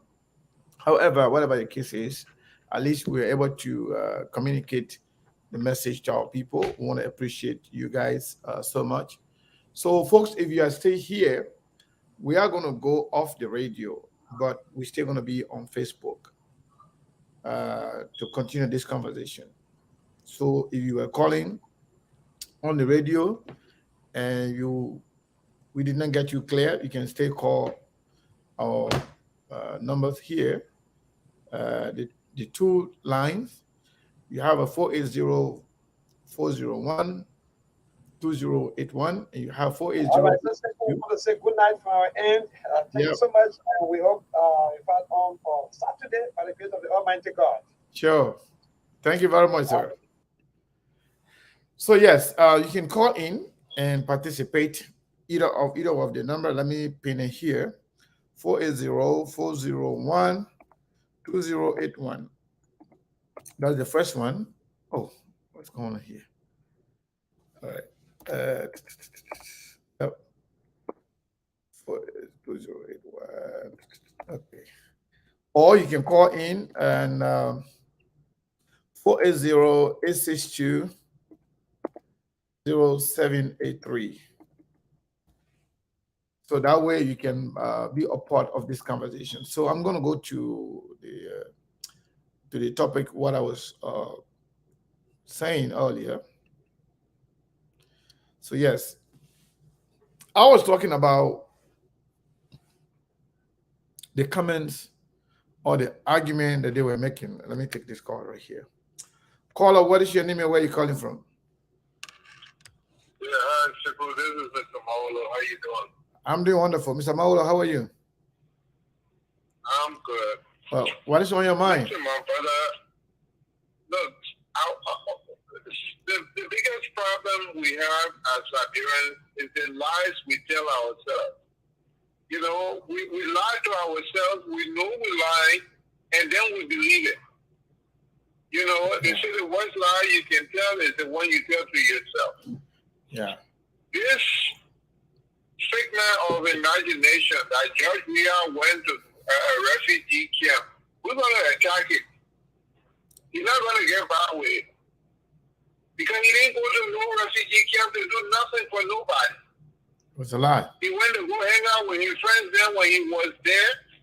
He went to Africa when it was time for him to play football or when he went to see his mom.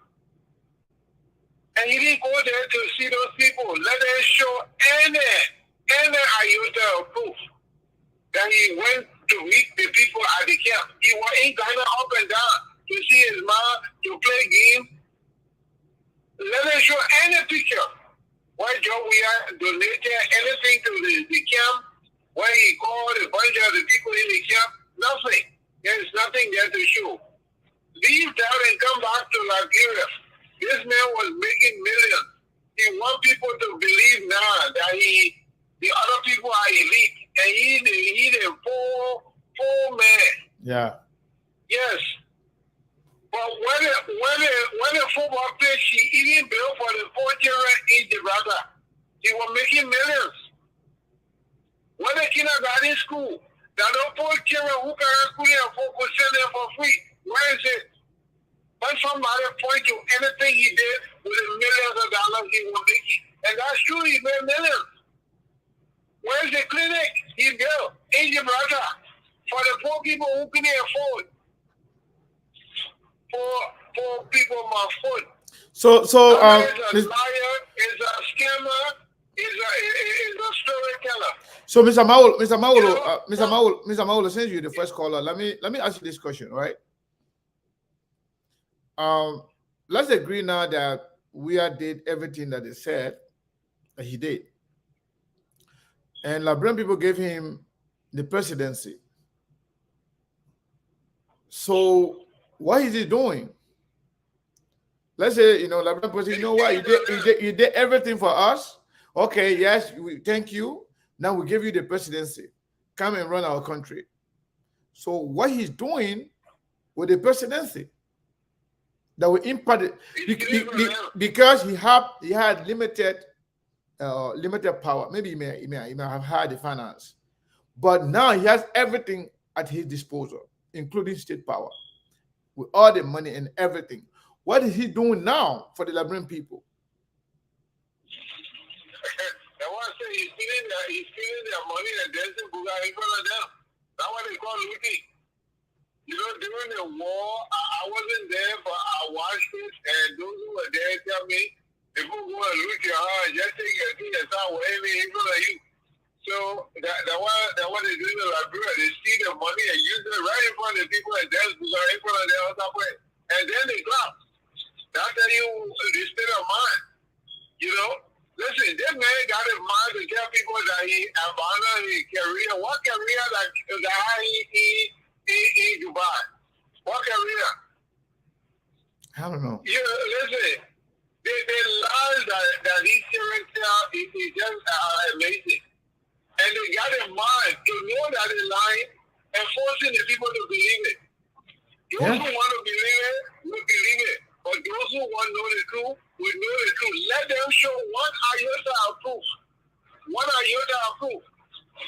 Okay, Mr. Mawolo. One of Alan Comey was working for government. When somebody said on a board of directors he's working for government, so was Lamco working for government? Was Firestone working for government? No. What foolishness is that? So let me ask you.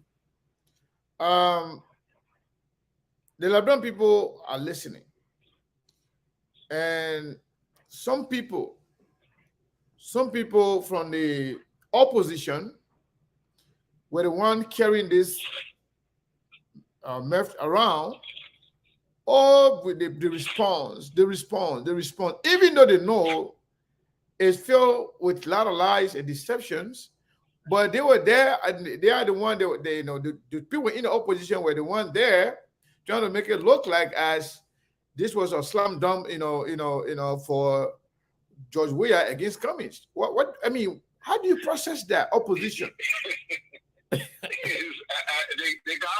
got two analogies that somebody, two different people made.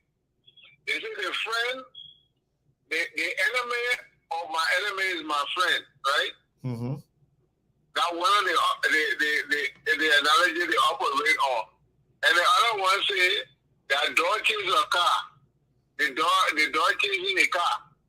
And if the dog catch the car, what the dog do with the car? Nothing. Listen, those who you hear talking is their ego, their envy, their wickedness to see their will be done. Listen, anybody who is Liberia, is concerned about Liberia, will be objective in this electoral process here. Because this election in Liberia, this 2023, is a do or die for Liberia.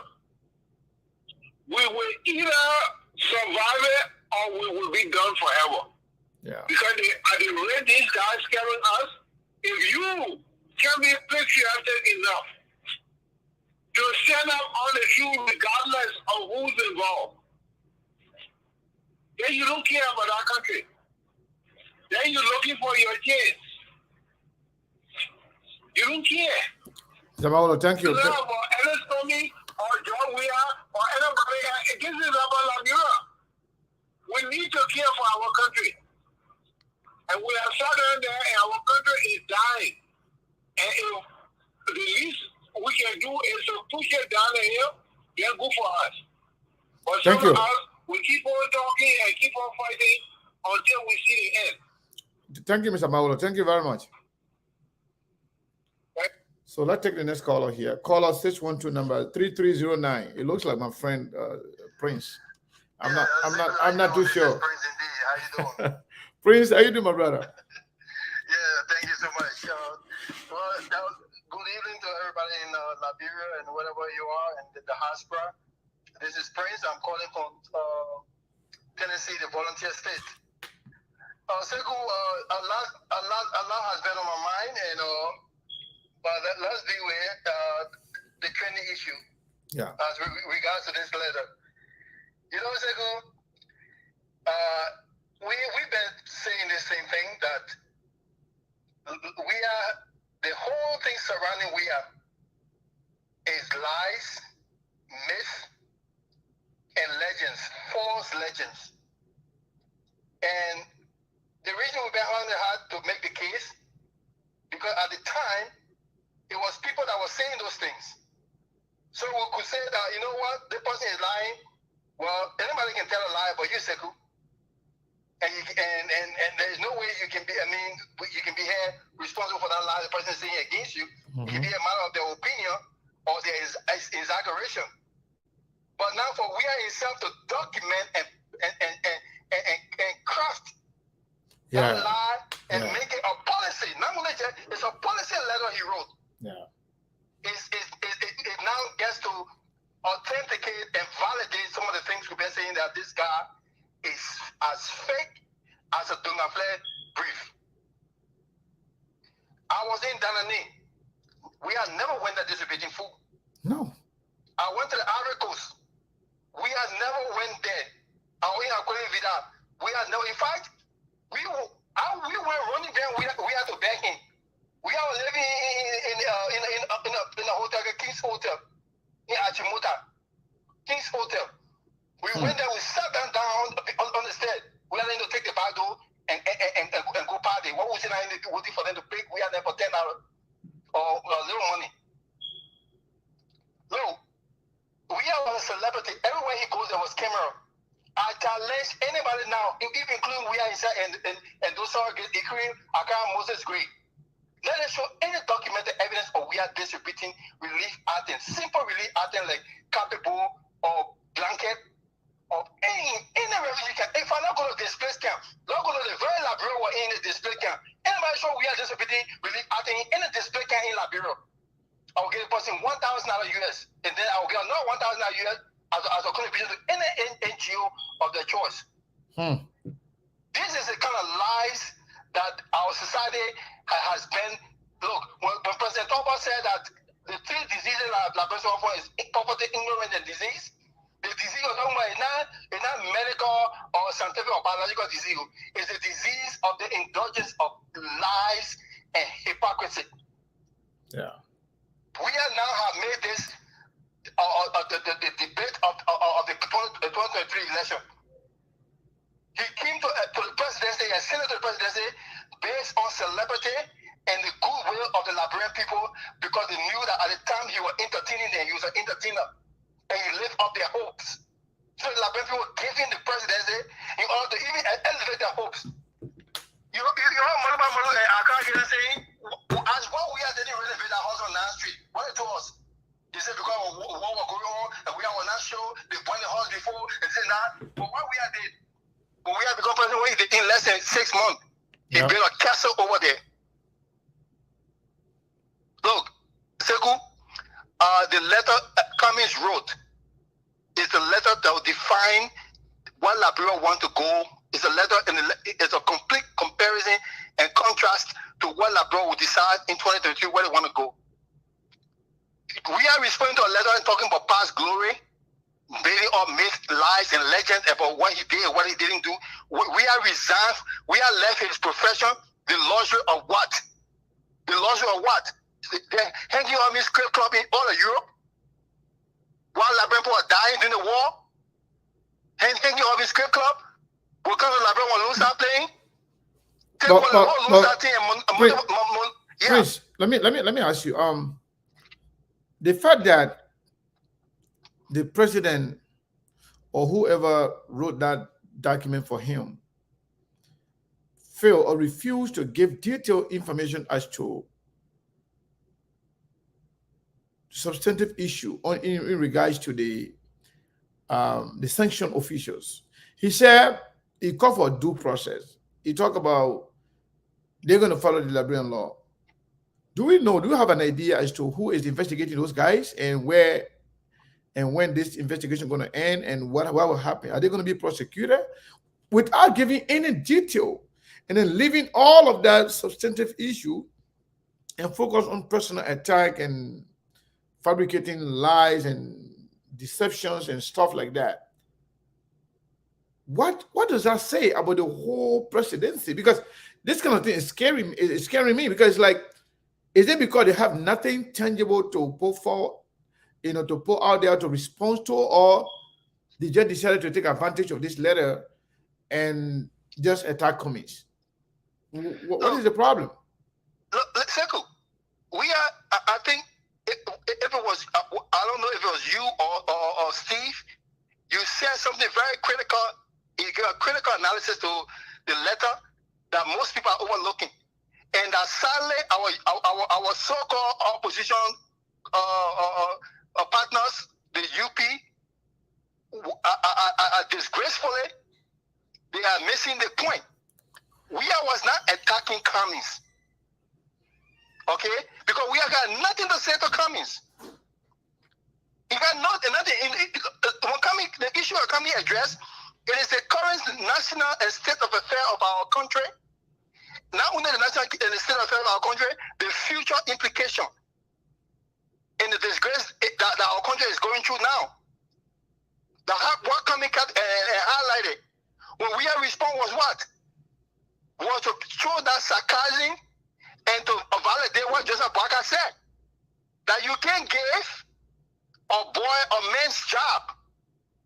The presidency is not for boy. When Joseph Boakai said that, people will think that, when you talk about boy, you mean you're trying to attack the gender, the growth, and no. When you mean boy, it means somebody who refused to mature and I challenge. Even a grown man can be a boy if he refuses to be mature. Yeah. Joe Weah is a boy because he's refused to mature. He's challenged. He's vindictive. He's very toxic. You run Joe Weah, if you not kiss his bunga, if you not do everything Joe Weah say, you will not be around him. If you not join his gossip, that divide and conquer thing, you will not be around him. All those who survive around Joe Weah, they got to kiss and do what Joe Weah said. Be vindictive. So it just shows that we Liberian people have to be careful now that the office of the presidency have to be given to people based on maturity, not maturity of age, but maturity of knowledge, maturity of character, maturity of understanding of the function and the office of the presidency. So we have a man in a boy clothes. Prince. Yeah. How many Liberians, how many of us do you think will be able to read through the line and understand these lies and try to distinguish the lies from the truth, and also to actually understand why these people decide to take Liberian for granted by lying to them, thinking that the other is going to fall for it? How many Liberian people can really through the line and just believe to say, you know what, these guys are lying to us based on the fact we know? How many people can really read through the line and also understand these guys' lies? How many people? Sekou, what a beautiful and thoughtful question. And the reason it is a beautiful and thoughtful question is because, unfortunately, we have a society of young people that has been disenfranchised, that have been abused and misused, and have been put into that state, that state of illiteracy, to the point that they don't even know the right from the wrong, the good from bad. So it's going to be a very, very small amount of people that will understand. And sadly, most of these people are people in the diaspora who knows the reason. When you leave Liberia and come to the West, I'm saying America because we talk about diaspora, people think America. When you travel around Liberia, so good, your eye can be almost like a light shine your eye like a deer. You can see the reality of life. A lot of people in Liberia, the only thing they're looking for, that one cup of red, 2 cups of red to eat. A lot of people in the diaspora, what they're looking for is the future for the children, the future for the next generation, the future of hope for posterity, for the next posterity. So your question, answer your question, let me tell you, very few people will understand. But you know what? What will help to elevate that number even higher? Look, 60% of the people will not understand. Because that's 67% of our people are youthful population. But what will elevate that number is that if we continue to speak on the issue, if we don't forget it, or we're talking to them about the letter in 2 weeks time, or we'll be on something else. So we have no show another boom again, and we'll forget about the letter, and we'll be talking about something else. If we continue to talk this thing and have it make a national issue or debate, if we're going to debunk the lies that John Weah they are putting out there and keep telling the people, let one of the people that are in Liberia now tell me when John Weah was a refugee camp and this will be released out there and get their rights or get their medical equipment or get their shoe. Let one of them put in the hell. Let them tell us. Oh, John Weah had the Lone Star. John Weah had the Lone Star? Say, you own a basketball team, and I said, oh, we're going to Minneapolis to play basketball. You love to play basketball. I said, but when we get transportation, then you say, oh, you know what, I'll pay the transportation. Then we say, oh, we're helping the team. You helping the team? Actually, when it comes to helping the Liberian national team, especially when he was appointed as a technical director, one can agree, yes, he helped the team. But guess what? When he was given the leadership of the team did not achieve anything. He further divided the team. As a matter of fact, the team was split into 2 and at some point into 3. It was George Weah group versus Salinsa group. Then George Weah group versus Jonathan Segbe Borchard's group. And to the extent that George Weah had his own team called Junior Professional, that he will favor over other local players to play for the Lone Star. So there was a lot of division. There was a lot of problem to the extent where, when you remember that game that Liberia played, wherein Liberia had an option, 3 options. If you win by whatever number, you qualify. If you draw, you qualify. If you lose by 1 goal, you qualify. You can only be disqualified if you lose 2-0. You qualify. Yeah, if you lose 2-1, you qualify. But we can only lose and be disqualified if you lose 2-0. And Liberia went ahead and lost 2-0. That was on Weah's leadership. That's how much Liberia was the team was divided. They had the players, but because of lack of leadership with the team, Liberia was disqualified. People cry like a baby. So to tell you, when people are lying about all these things, we were alive. We were alive. We stay here. This thing just happened yesterday. So on the reason why I'm making emphasis on this particular issue of lying to the Liberian people, if you lie to somebody 1 time, 2 times, 3 times, and then you kind of like do it every day, is it because you are just a liar, or you just overlook the people that you're speaking to? Are you there, Prince? And the reason I allow you to go to emphasize on that, because it is critical. In critical thinking, you have to look at things from both sides. And I want to accept what you're saying. But look, they say that sometimes when things are playing out, you don't see the full picture until the whole story is narrated. Yeah. Go back and look at these things. Yes, people, Joe, we are. Look, every man, even the worst of criminal is a decent, nice person too. Yeah. They will help people around them as much as they can. When you close in the inner circle, you get a worst criminal around people who are close in the inner circle. They say, oh, the man are good man, the man are this man. Because the understanding of people's goodness, sometimes it can be relative to your proximity. Yeah. But that's the thing. Go and chronologically look at this. Somehow we just start seeing these things then, because at the time we were fighting to survive in Liberia. We didn't care about when this and that. But look at it. Joe Weah's whole attitude changed towards his effort to Liberia when Joe Weah set his eye on the presidency. You know that, right? Yes. A lot of people don't know that. Yes. A lot of people don't know that. The beginning of Joe Weah, early stage of playing football, when you're getting all the money, when they're making the money, Joe Weah didn't care less. Joe Weah focused on himself. But when Joe Weah said, and Charles Taylor was the one who got the gist of it. And Charles Taylor get on radio and comment and said that, oh, Joe Weah wanted to run in 2005. You know that? I mean, in 1997. Yeah, the 1997 election. Joe Weah wanted to run. You know how I know that? I know that because I was with Joe Weah when he asked my spiritual, I will not call the person name, my spiritual, he declared his intention to my spiritual mother. She fasted and told him, said, the only thing I know for you, God call you to the young people of Liberia, and God call you to mobilize and bring the young people. I see you on the scene preaching to young people and changing their lives, all the people who are victims of the war. But to be president of Liberia, that was not in your future. That Ellen, God showed me. That was not, this one was not 2005. I, Joe Weah. If Joe Weah said lie, anybody who close Joe Weah will tell you now, on Jamaica Road, on a Wednesday evening, but Joe Weah went to visit for prayer. That when Joe Weah started out on the presidency, when Chancellor got a jail for 8 chancellors, even had to threaten him indirectly. You remember that interview, that interview Chancellor had? Everybody know the era? Yeah. Joe Weah is spoken majesty on there with Joe Weah. He said how to come and say, oh, I want to be in politics. I'm a sportman, I'm not a politician. You know why he said that when the people put Joe Weah and friends are putting in here.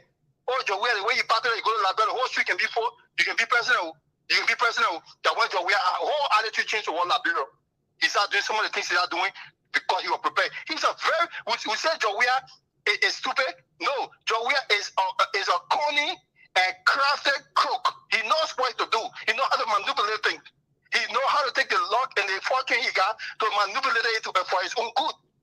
Why you think Joe Weah now, all the team he's there on, AC Milan, did Joe Weah ever organize a charity march between AC Milan, different clubs they're in to raise money for refugee, for Liberia, or the refugee camp?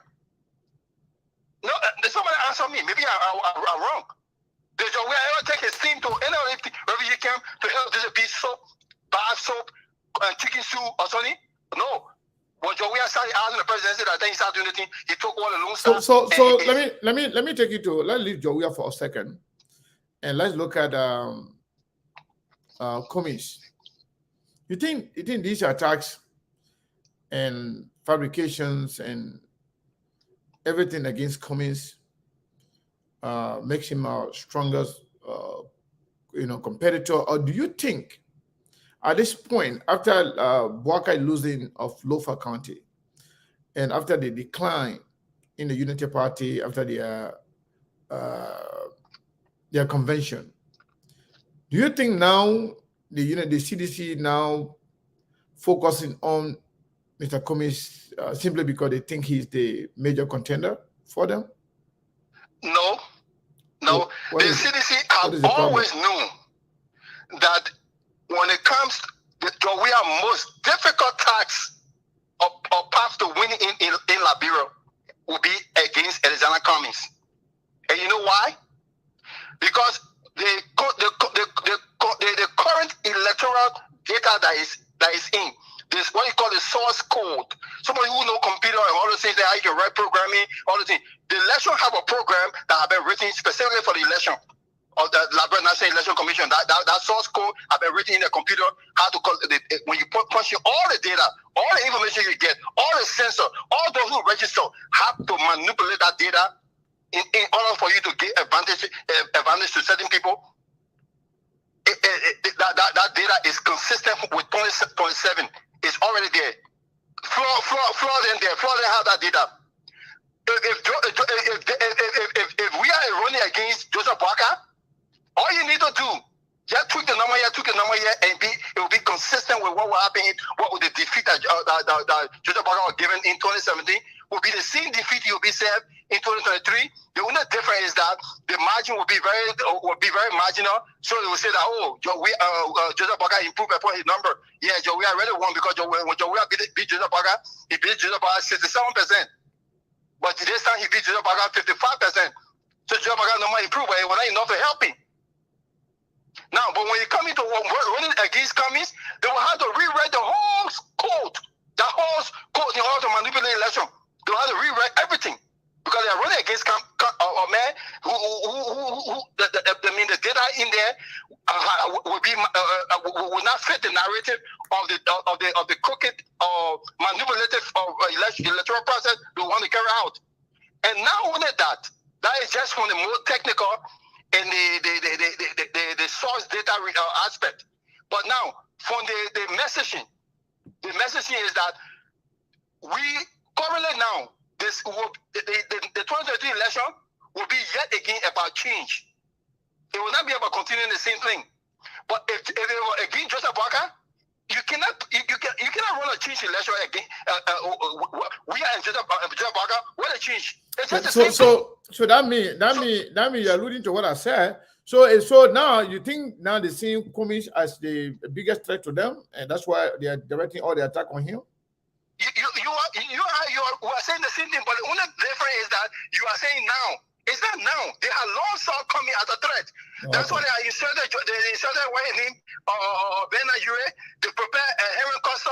They prepare Bo Ali there. They prepare. They manipulated Joseph Boakai to damage Alexander Cummings. Okay. Because the new Alexander Cummings was the silver bullet.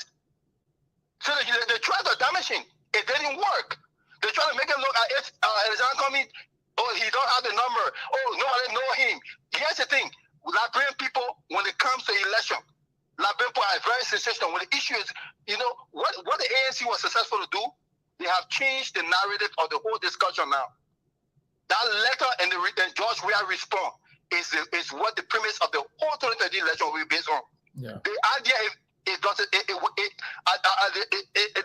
ANC people know how to use this now in order to their advantage. I'm here to see that. Because here's the thing here now. John Weah is talking about the past. He's talking about past glory. He's blaming people for his failure for the past 5 years. And Alexander Cummings is talking about the hope of tomorrow, the current situation of the country, the future implication, and what could change that, and the hope that could turn that around. But I hope the ANC can really use this the issue to make it a debate. Tomorrow, John Weah going on the debate in the 2023 election. I don't think John Weah ever go for debate. Okay. Let me ask you one last question before I let you go. So, we said that the statements in that response may not have been written by George Weah himself. But granted, I know who wrote it. I got this information. I know who wrote it. Okay, granted that George Weah responded.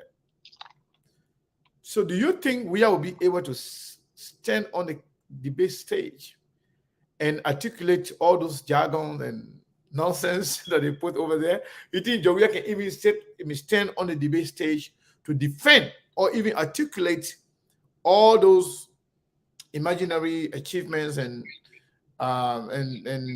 things that he did for the Liberian people in the refugee camp and everything?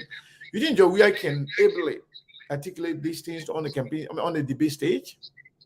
In terms of intellectually articulating them, I don't think so. And when he attempt to do so, he might attempt to do so if the ANC and opposition do not make this a national discussion, where the Liberian people can examine everything George Weah said, and when the Liberian people can demand that George Weah be able to authenticate and validate this thing that he's saying. First, once George Weah said he left the comfort of his career. That was not true. George Weah you're already exhausted. You're already depleted. He had nowhere to turn. Nothing else to do. I mean, he had nothing, no future. That's why he turned to politics. Secondly, George Weah said you are the savior of Liberia. You're the one going to refugee camp to go and help people by a refugee camp. That's not true. That's a lie. George Weah had never went on a refugee camp. There's a really attempt, call refugee people and people together and help raise funding for refugees. That's a lie. And then fourth, I mean, clearly, the children fund that was raised in Beverly, in Hollywood here, that money that was raised for the children of Liberia. There's a Washington, all of things. What happened to that funding? Let George Weah tell what happened to that funding. Let George Weah tell what happened to the $5 million that was given to him as peace ambassador. And then conclusively, Let Joe tell us right now what happened to the $25 million that the investigation with the $25 million that Samuel Tua took. What happened to the 100 and I think $42 million any left in our national reserve? It was $158 million. $158 million. Let Joe tell what happened to $158 million left in our national reserve. Let Joe tell us about the auditors. Why they died? Who killed them? What investigation were investigating that led to the death? Let Joe tell us how he able to afford a multi-$7 million here wife in Jamaica, a historic palace, ancient historic palace in Jamaica on the water that he wife acquired in Jamaica. How Joe am I doing? Let Joe reveal his assets. I mean, declare, show his assets publicly. Let Labrimpo see what he got, what he brought to the table.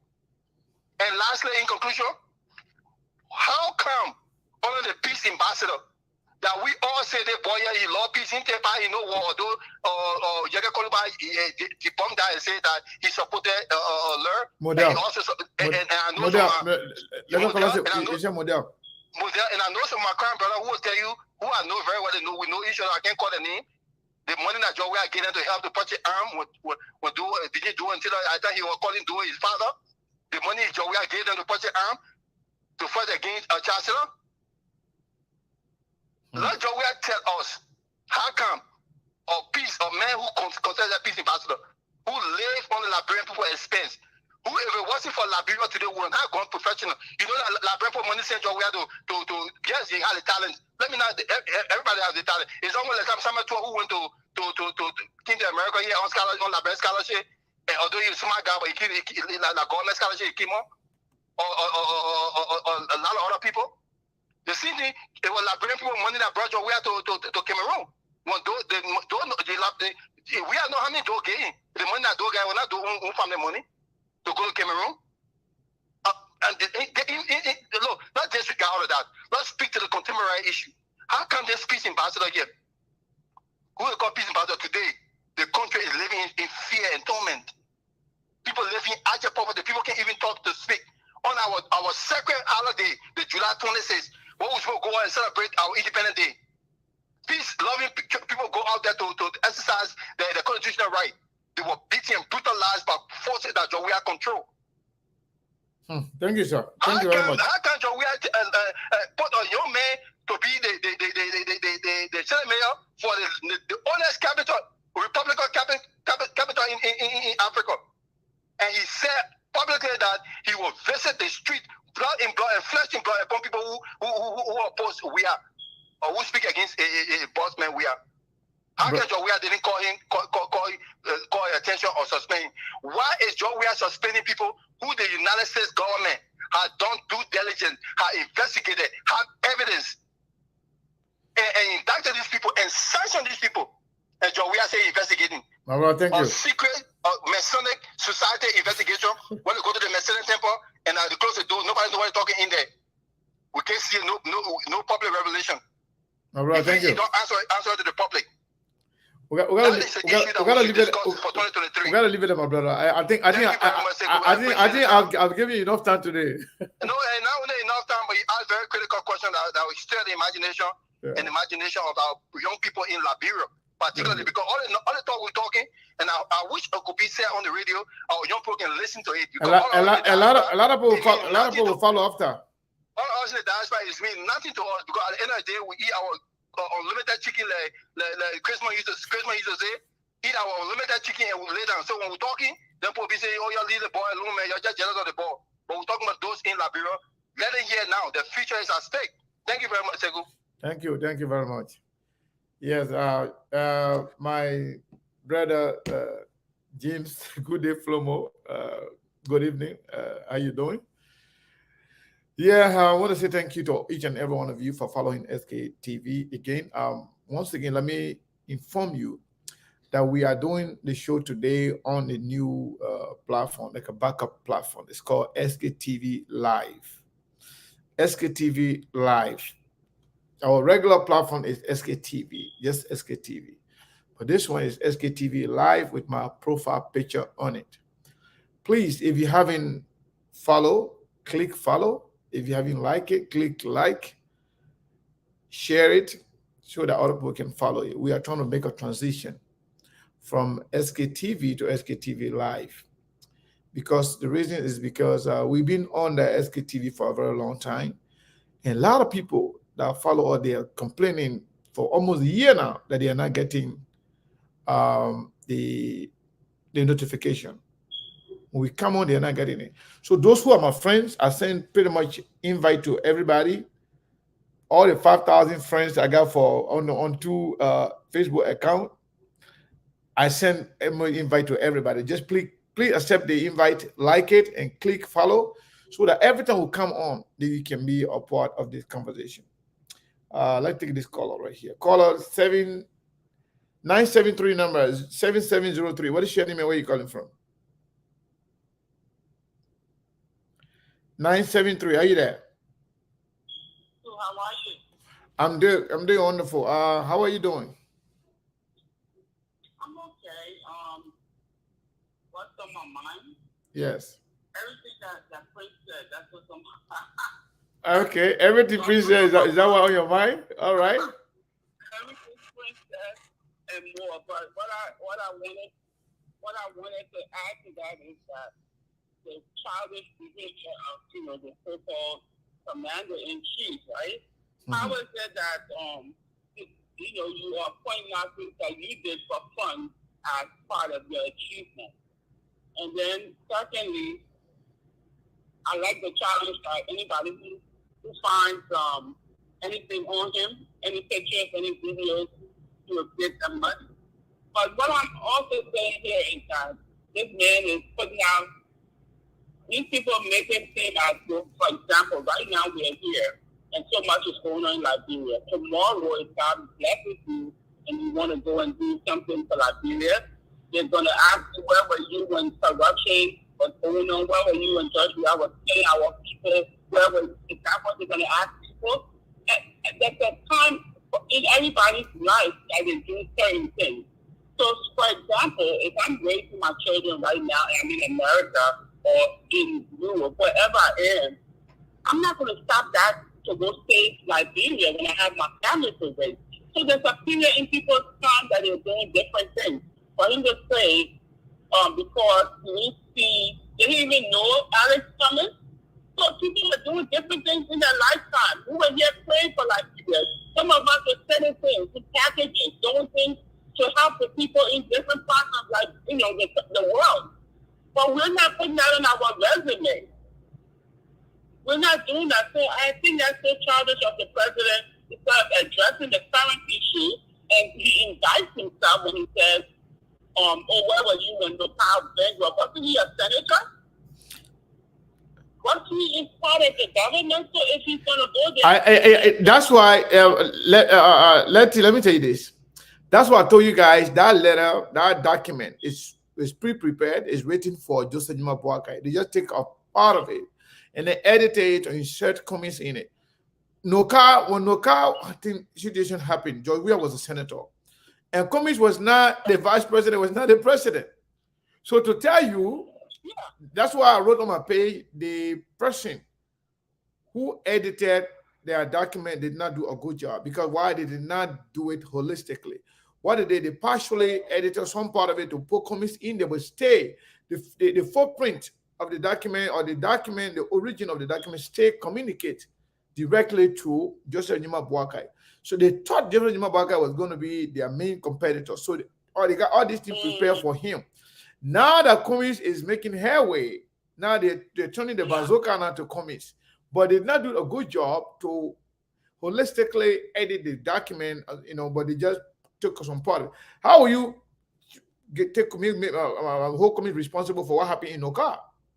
How will you hold Cummings responsible for what happened, things that happened in Alex government?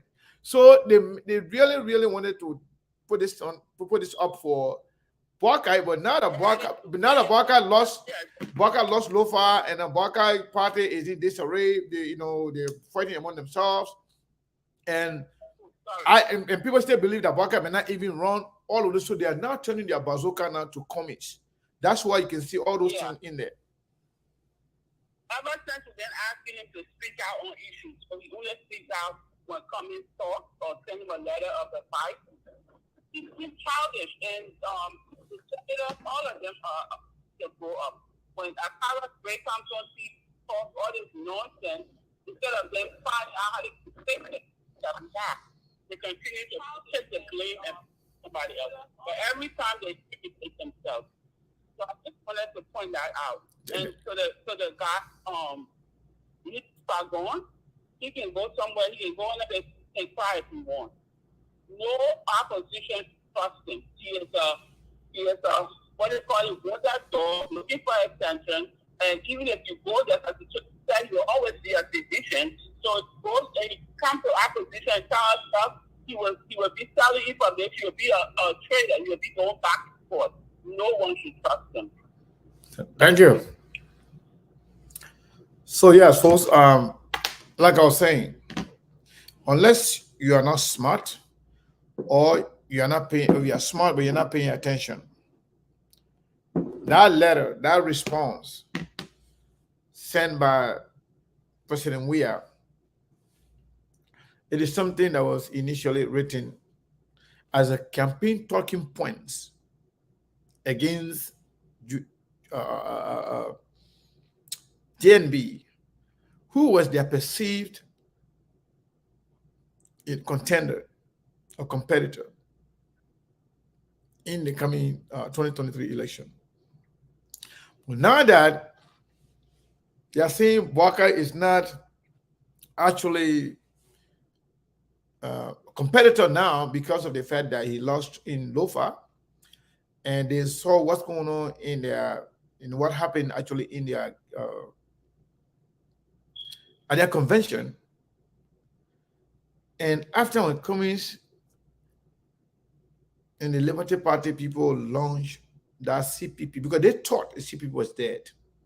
From the get-go, the mindset was that JNB going to be the presidential candidate for the CPP, thinking that either Cummings go vice president, or maybe if Cummings said no, maybe Nyomli or somebody else. So they tried, they fought, they did everything to destroy the CPP. Now, to some extent, they succeeded in dividing the CPP, but they did not succeed in destroying the CPP. So the rejuvenation of the CPP, or the resurgence of the CPP that took place the last time, that was a wake-up call for the president and the CDC. You know, we've said this on this platform before. We said if Joseph Nima Bouakai allowed himself and the Unity Party to leave the CPP, and Cummings and other people, they managed to maintain or to retain the CPP, we said the election going to be between two people or two parties, CDC and CPP. Any other party that will be part of this will be like, you know, it'll be secondary. You will be in discussion, but now you will not be a focus of the campaign. And they'll bring with the mindset of the voters. It will become like something we call a binary choice. Binary choice, we have two main things. You gotta just get one. You either go with CDC or you go with the CPP. Liberian people now will have the choice to make. Either you are happy the way country is proceeding, you like the fact that people are dying on a daily basis, mysteriously. You like the fact that auditors being killed. You like the fact that female children being raped on a daily basis. You like the fact that your children are not going to school. You like the fact that people taking the money for themselves as opposed to using the money for the country. You like the fact that people think that you are okay for being a beggar. You like the fact that people want you to be begging through all your life. Or you want something different. We are not sure 100% as to what the CPP will bring to the Liberian people, because all promises. But we know 100% for the fact that this government has failed the Liberian people. We can second guess as to what the CPP will become.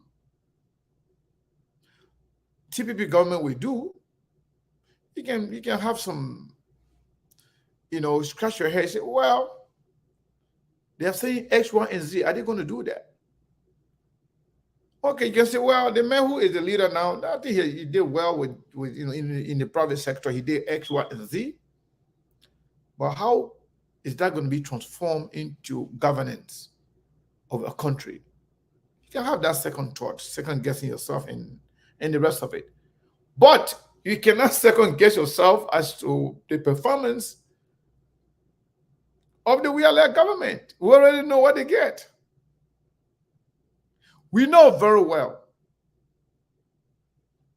Some of our friends in the government can be mad at me and say, Sekou, that's why we don't let to go on your show.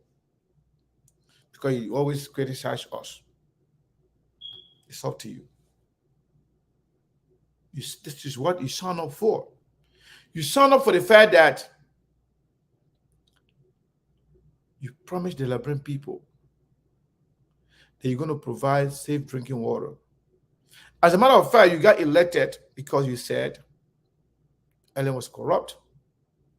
And you told the Liberian people that by electing Joseph Numa Boakai would be an extension of Ellen-led government after they left for 12 years. You told the Liberian people you will do it differently. You will fight corruption. That Ellen was a nepotist. That you will fight nepotism. Let me put it in the simplest way. That Ellen will give him government PB position into her family people or children. People close to her. People in her family. You see, you're not going to do that. Now your own minister now accusing you of doing the same thing. Making somebody director, making the wife the deputy director. Making somebody minister, making the wife assistant minister. Accusing you now of all kinds of corruption to the extent where your government officials are washing their car with champagne, one bottle of which costs $350. Washing cars with it, while other people lying down with no food in their stomach. Can you imagine? So at least it's a choice now between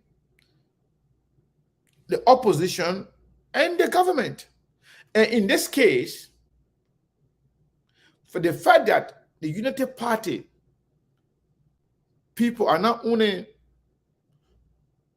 supporting George Weah, but openly celebrating everything that comes from George Weah,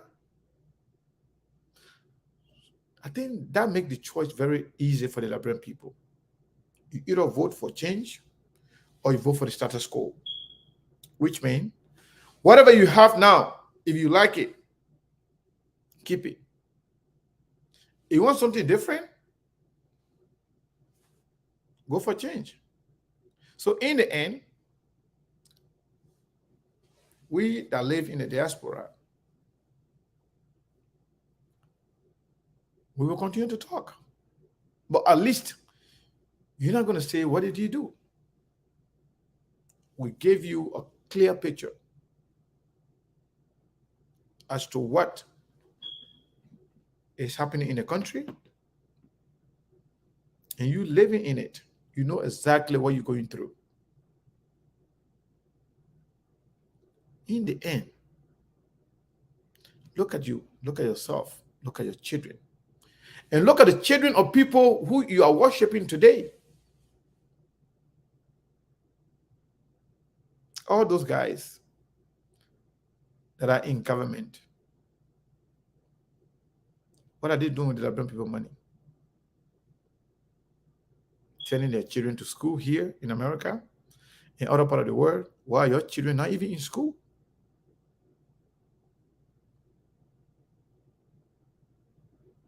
They're eating on a daily basis, going to big restaurants, spending $200-300 on one meal. Just $200-300. When you cannot afford $100 a month to spend on your family. But they want you to believe that you are okay. They want you to believe that that's okay for you. They want to treat you as a slave.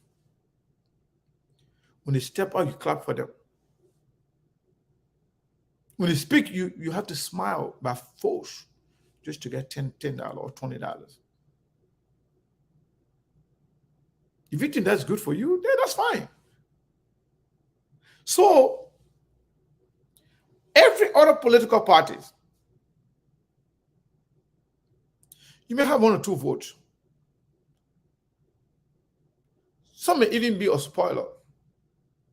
But at the end of the day, the choice is between 2 groups.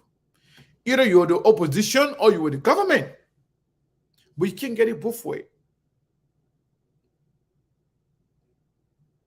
And let me say this to you. Many people in the Unity Party are not with the Unity Party. They are there for political reason. They are there because they want to have a political home. They are there because they don't see themselves in with other political parties. They don't think they will be accepted given their history, what they have done. But at the end of the day, when push comes to shove, when it comes to election, they will vote for opposition. And there are some in the Unity Party, I must tell you today, that they are with the CDC, 100%. Because they made it very clear to you that either it's Joseph Newman Boakai or they prefer going with the CDC. And those people are 100% with the CDC. They are not even hiding it. But only people with eyes can see. Only people with ears can hear it. But it's very clear. So the choice is very clear. It could not have been clearer. The contrast is clear. You either vote for CDC or CPP. Everything else in the middle, they are with somebody. There are some people in the Liberty Party that are 100% with the CPP. There are also others who believe that the fact that they are fight, they'd rather have George Weah, but nobody else. So, as the election got closer, the choices could not have been clearer. You either go with George Weah and the government, or you go with the opposition. And you got two major contenders, CDC and CPP. Joseph Nima Boakai may not run, but even if he runs, he will not be a factor. Again, the only country that Joseph Nima Boakai won was Lofa. Now he has no control over Lofa. And people who were making things happen in the Unity Party are now being kicked out of their position. So in the end, you will decide as to who you can really look for or vote for. It's plain and simple. Vote for CDC if you think they are doing the right thing, or vote for opposition if you think you want change. But that's all you can do. People who think that opposition, because opposition are divided today, because they fight among themselves, definitely we are going to win. You are mistaken. Oh, because opposition are together, they are not in, they are not in one party, they are divided. At the end of the day, you have a choice to make. Simple. You don't have to second guess yourself. If you think everything is good with We Are, go for it. Vote for We Are. If that's the kind of country you want to have, that's fine. But if you think you want something different, vote for the CPP. Plain and simple. We are not campaigning for anybody, but we're just telling you exactly what to do. Vote for CDC or vote for CPP. Simple. George Weah got elected because George Weah was famous. George Weah was popular. And George Weah was elected because George Weah was the youngest, or one of the youngest among the people. George Weah got elected with the belief that because George Weah was world best, African best, and European best, George Weah will have investors running in the country to invest, to change Liberian people's life. That was the mindset. That was the belief. And guess what? After George Weah got elected, the war opened their arms to George Weah. But George Weah's own party chairman is telling you that when they went around to ask people for help, to help Liberia, to help the Liberian people, that George Weah will come back and pocket the money for himself. I did not say it. George Weah's own party chairman, Molba Molu, said it clearly. That when they go and solicit help, they go and ask for help from the international community, from donors countries, from institutions, that the man will come and put the money in his pocket for himself. Molba Molu said it. Guess what? That's exactly what is happening. So because of that, the same people that you're taught will be giving money to Liberia to change the country. The people that say, you know what? This is not what we want. This is not how we operate. We don't want to give our money to you for you to put in your pocket, or for you and your family, or for you and your friends to use it. We are trying to help the poor people to improve their life. Poor Liberian people. Then they stop. When they stop, guess what happened? The people that their money they already had in the central bank, when they can't get any money, any new one, they started using that money to taking that money from the bank. When they started taking that money from the bank,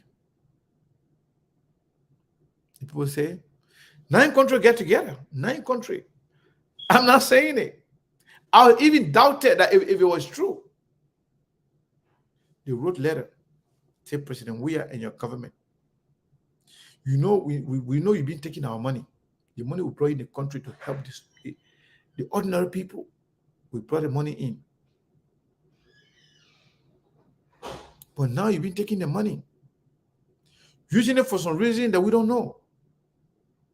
Using it to put it in your pocket. Using it for, traveling around the world. Using private jets. That's not what we give our money to you for. That money, we put that money in our country for you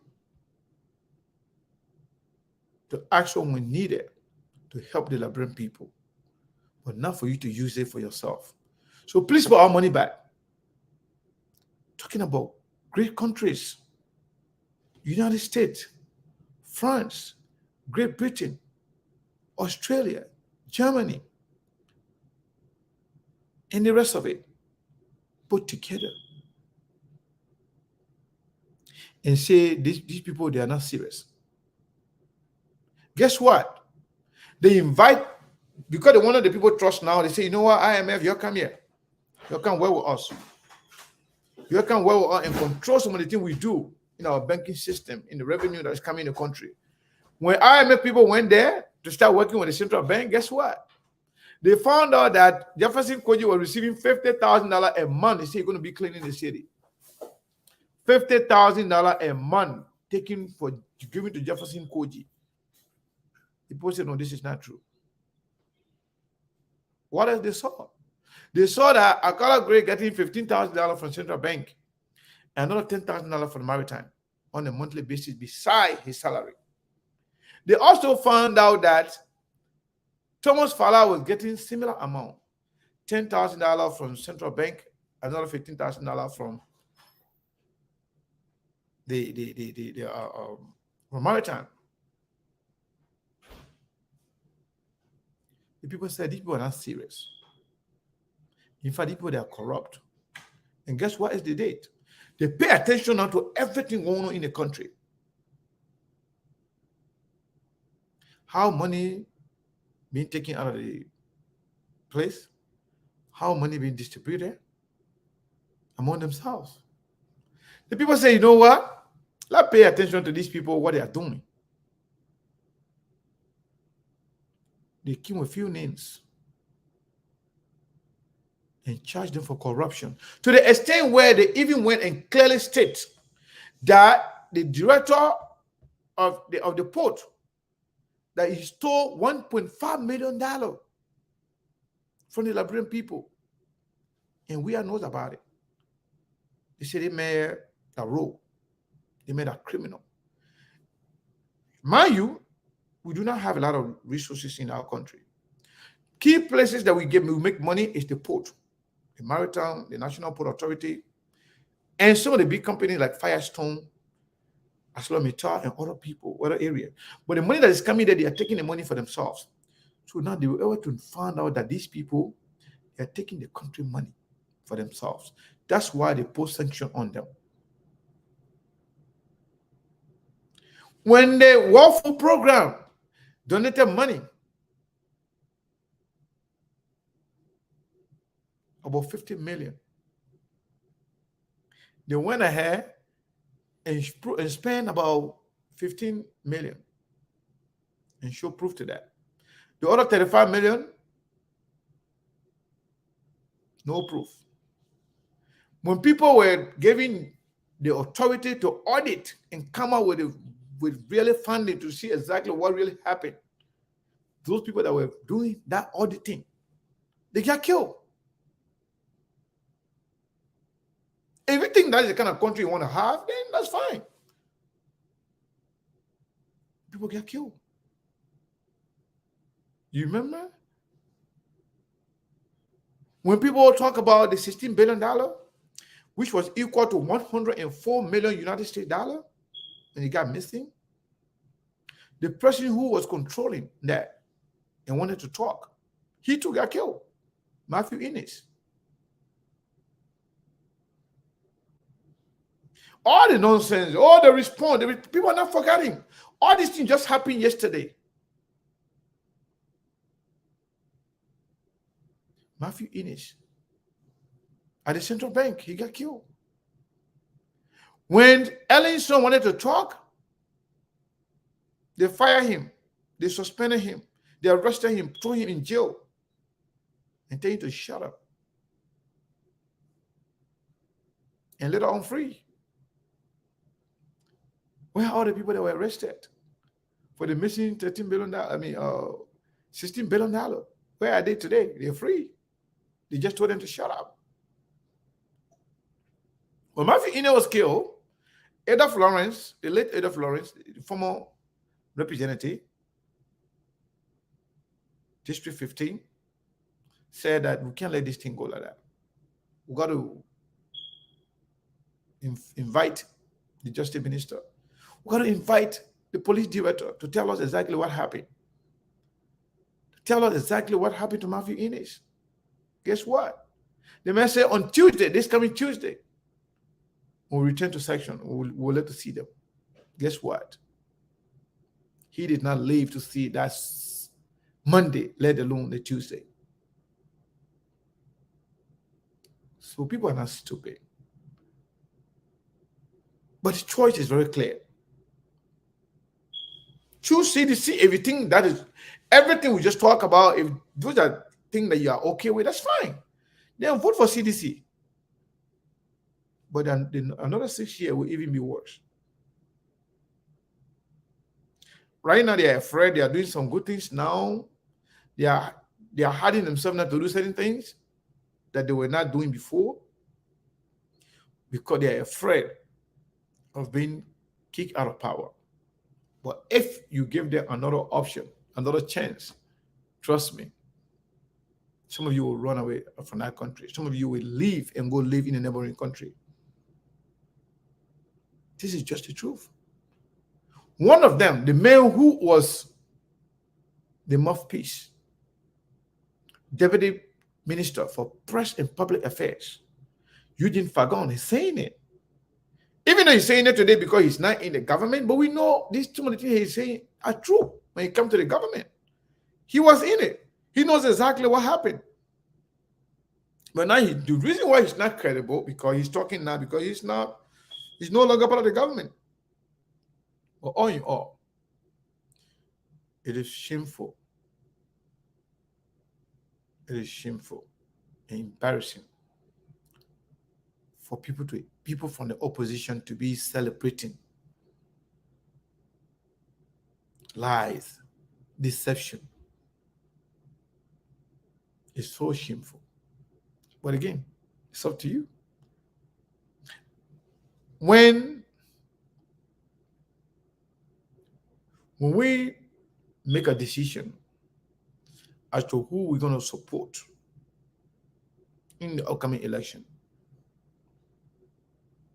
we'll make it very clear and we'll tell you why. But as it stands right now, and as we get closer to the election, the choices could not be clearer for all of you listening, especially those who live in Liberia. If you think your life is better now, then fine, just go for CDC. There's no debate. But if you think you need a better life, if you think you are not able to send your children to school, if you think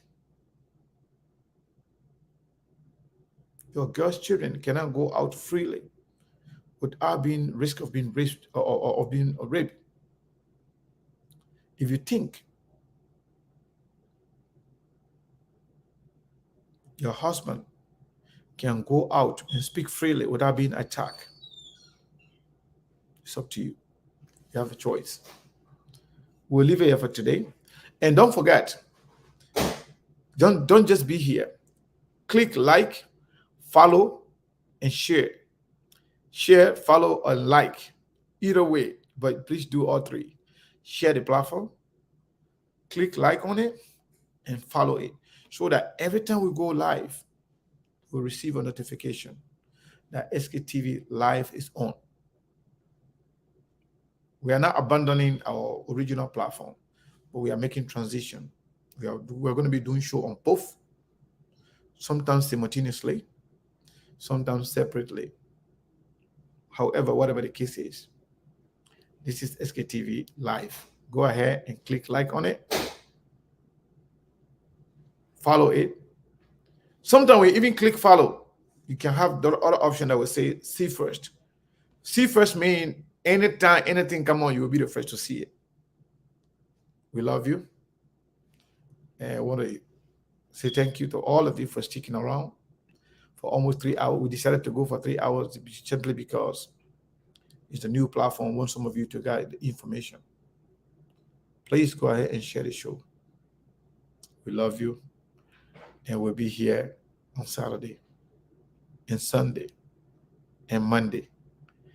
I believe we'll use the same platform, SKTV Live.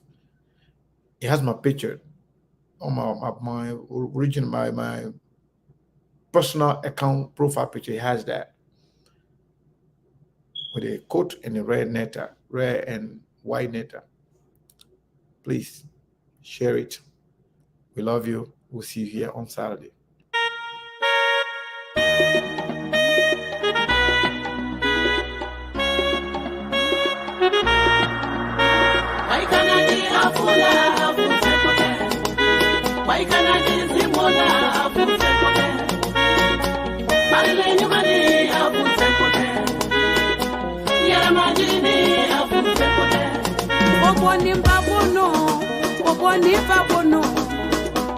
Niki majigi alabi porota